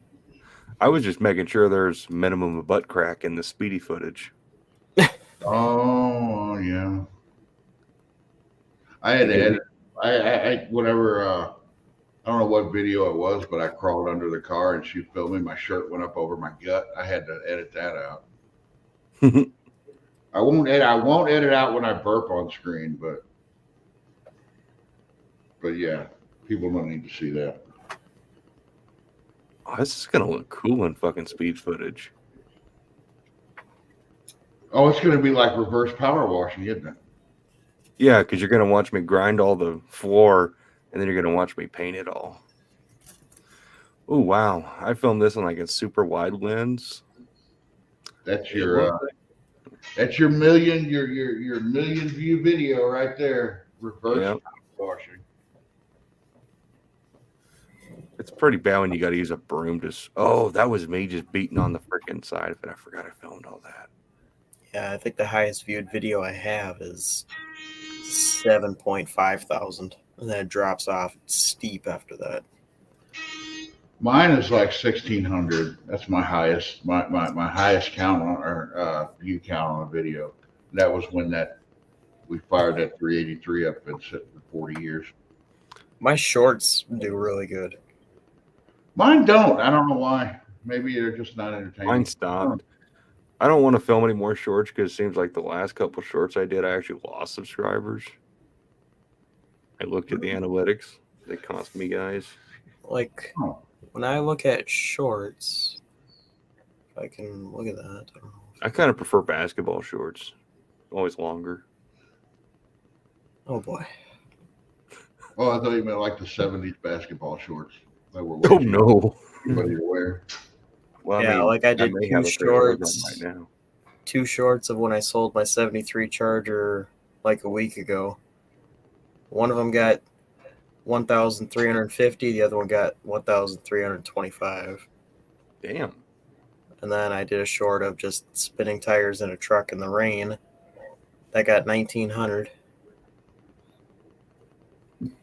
Then I did one on a Super Bee that got 1,200. Then I did an air compressor video that got 1,300. An air compressor video? Yeah. Trying to figure out what the heck is wrong with my air compressor. There's water in the lines. There's nothing I can do to get the water out of it. Water separator, kind of catch it. Yep, still nothing. Really? Yeah.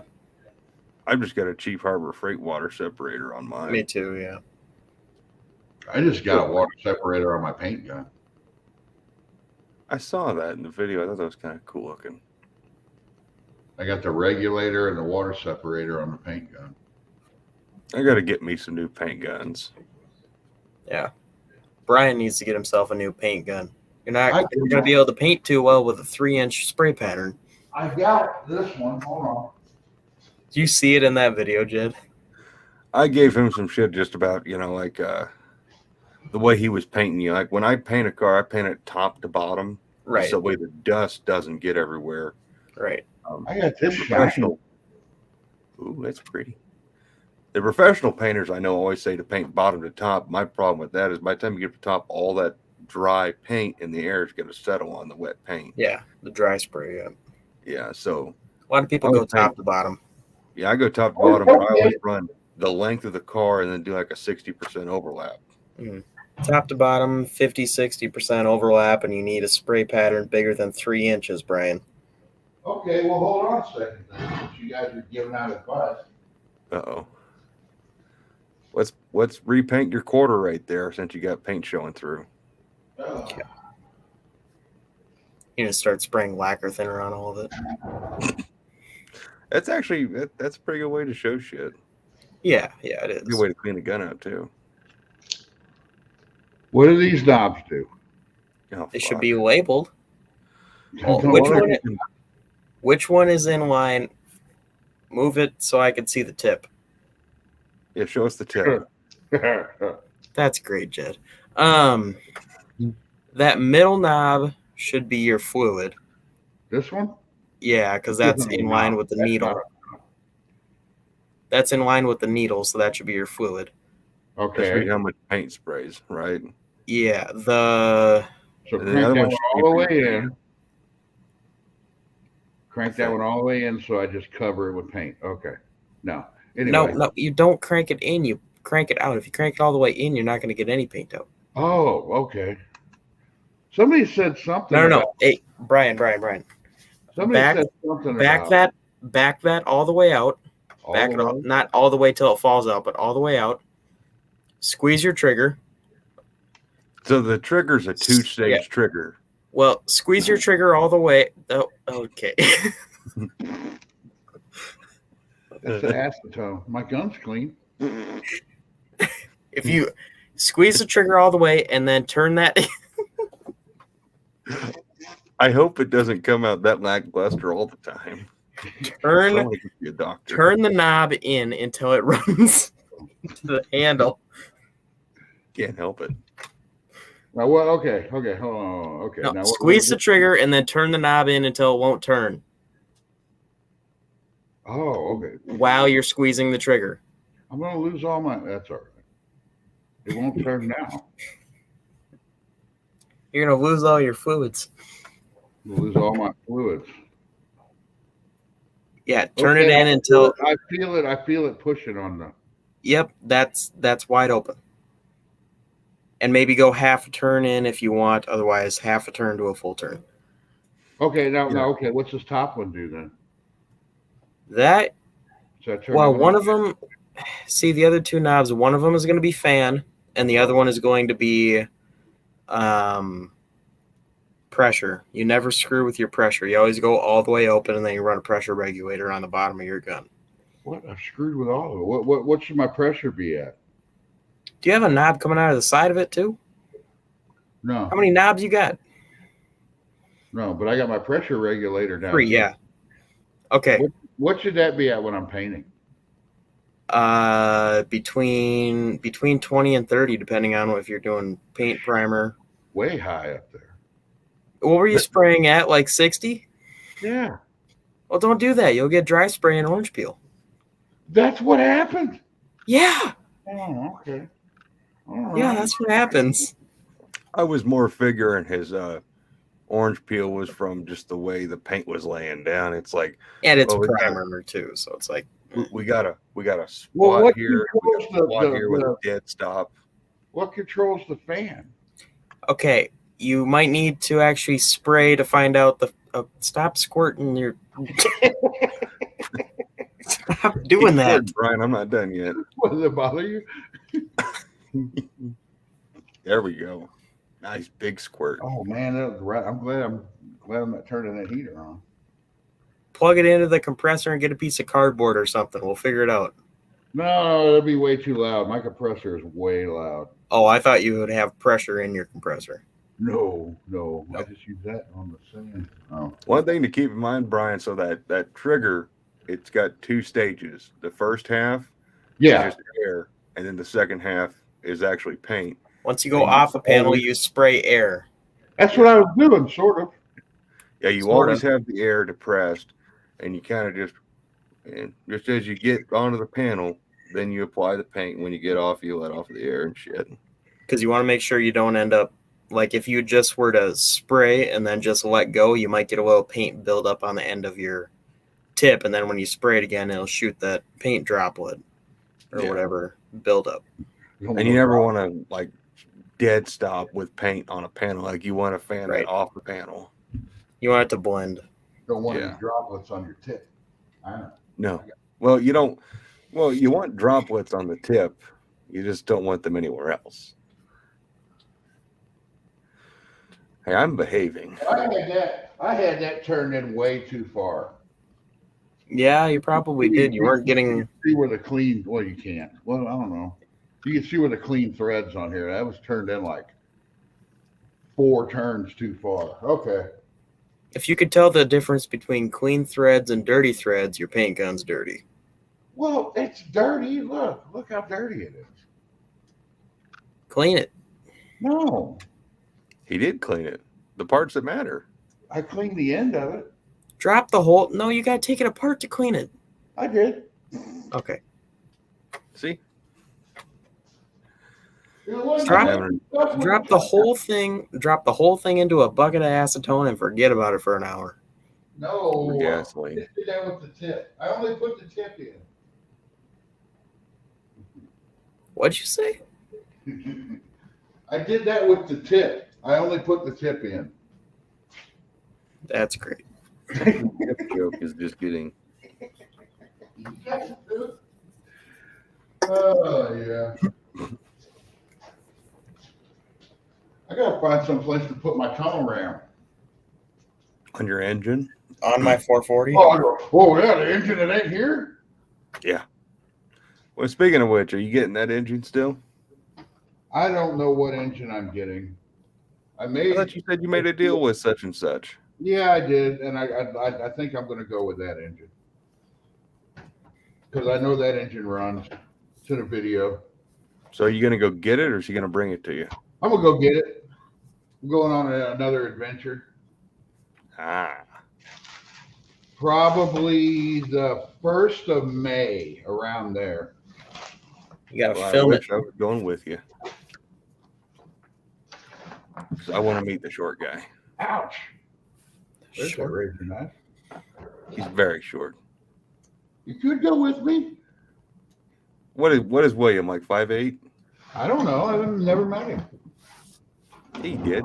He looks like he's like 4'3". Oh, I did meet him. I don't know why I keep forgetting that I actually met him. Wife said the same thing. I'm like, oh, we'll go get to meet William. Oh, you met William? I don't remember. It was dark.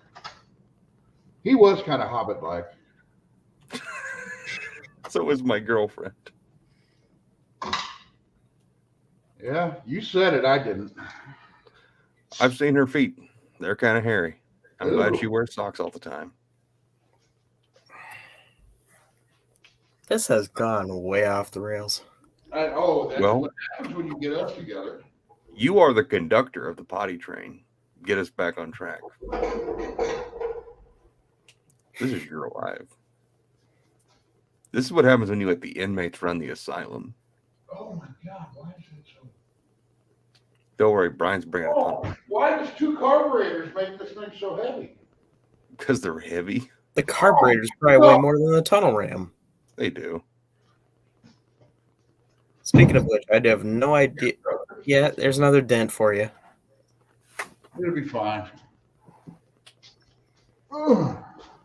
Speaking of which, I need to figure out what intake and carburetor setup to use on this 440, but I don't know enough about it to. You just saw it. No, on mine, you goof.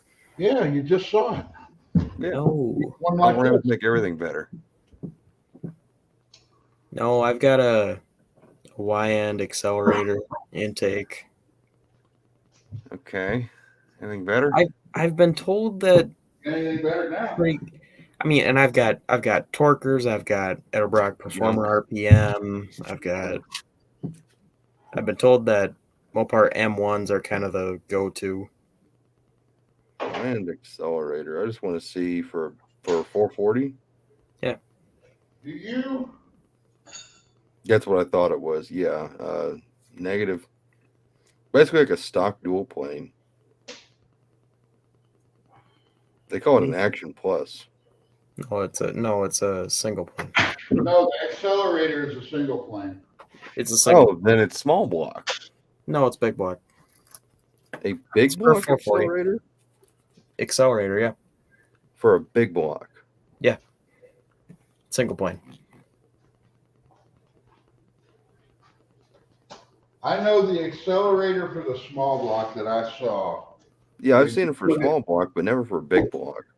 When you put it right next to the torquer, it's a lot more open. The torquer intake almost looks like it funnels down and does some funky shit. Ryan, you just send me a picture of this.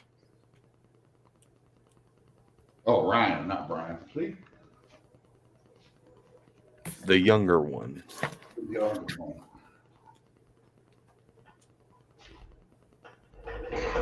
That is about as useful as tits on a boar hog, sir. You have the Facebook and you have the photo. Oh, I thought you were saying that intake is about as good as that. I was like, what? No. I can't see the photo for shit. So send it to me on Facebook. Yep. What size tires are you going to be running? Me? Yeah. 275 60 15s. So you're not running slicks? I've got 275 60 15 drag radials, or I might get slicks. Okay, so you're running 275 60 15 is the equivalent of a 10.5 slick. 10.5 28 or so. Yeah, like 28 5 slick. Okay.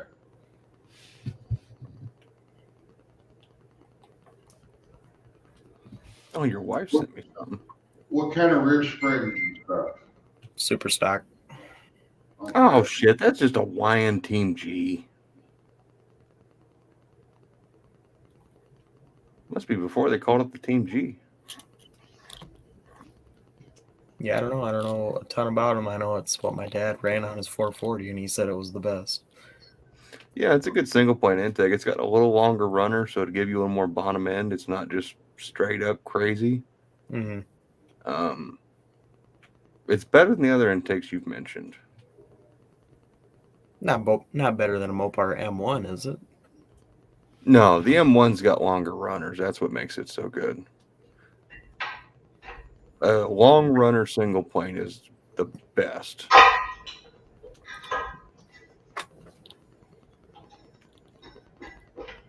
Yeah, it does look like a Team G. Yeah. I like to think I know my intake, so when you said accelerator for big block, it's like, what the fuck? I ain't never seen that.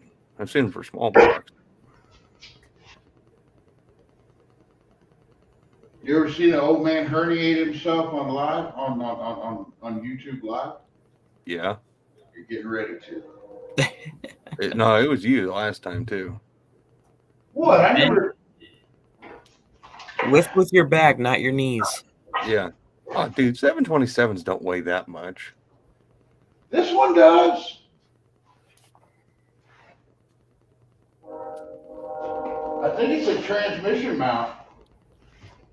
That transmission mount does look pretty freaking stout. All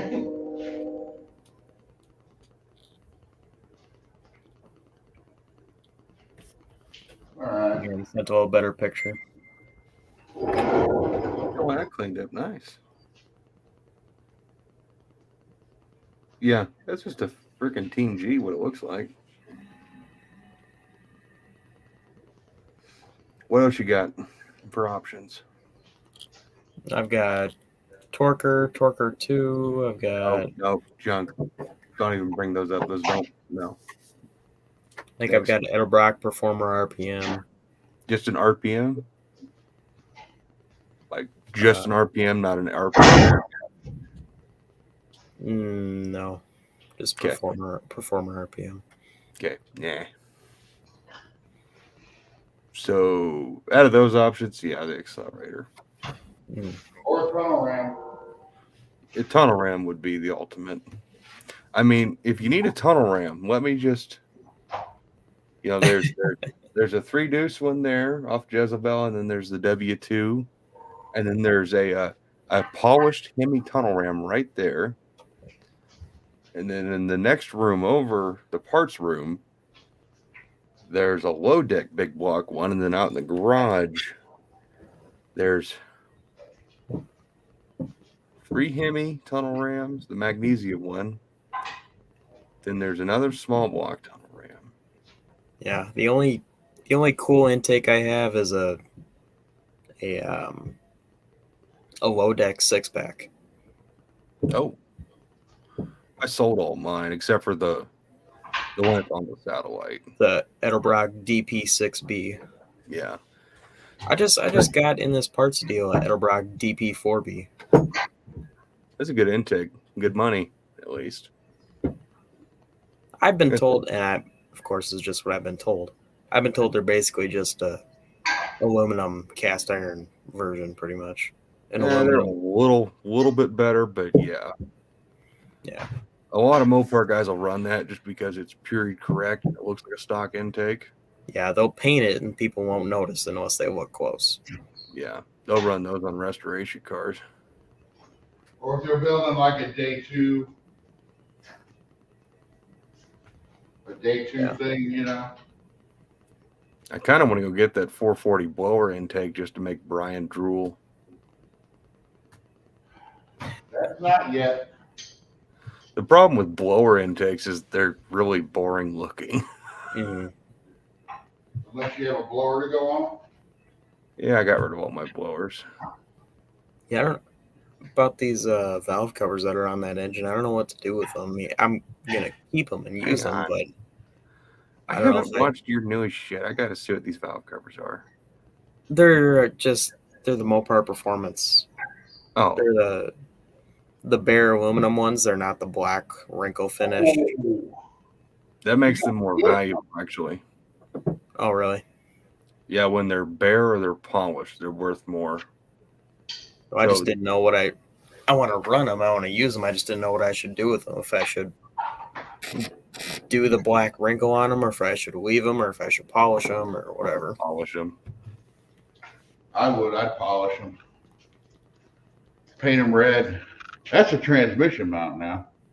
Damn. That's something out of a truck. The motorhome. Close enough. I'm wondering if the van mounts are the same. Your dad's van mount doesn't look like that, does it? I don't know. Oh, I think it's got a regular long tail shaft transmission. scrap iron. Damn, it made a noise.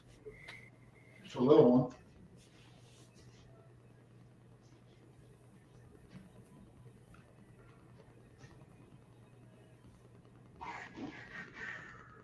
Oh, John Wilburn replied to my comment.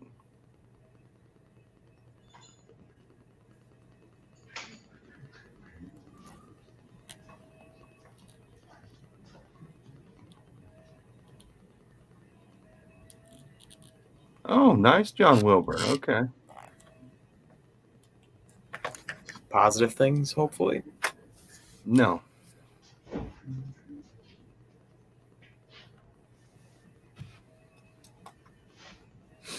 Brian, if it wasn't for you, I would be refunding my ticket right now for this. Do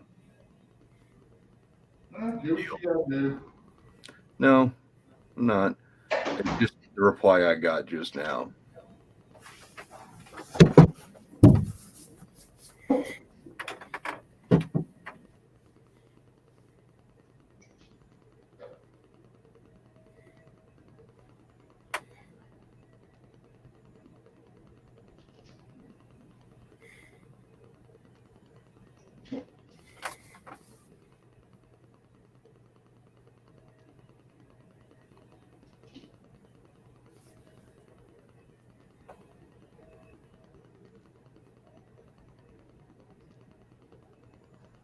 All right, I'm gonna go ahead and jump off here. I was just about to say I was going to wrap it up if you guys are cool with that. Yeah. All right. Well, I'm going to end it here. But 3 hours. Yeah, I was about to say I'm going to end it here. Yeah. Thanks for coming on as always. You guys can come on anytime. So, all right, we'll see you later. I'll see you guys later. Yep. Bye.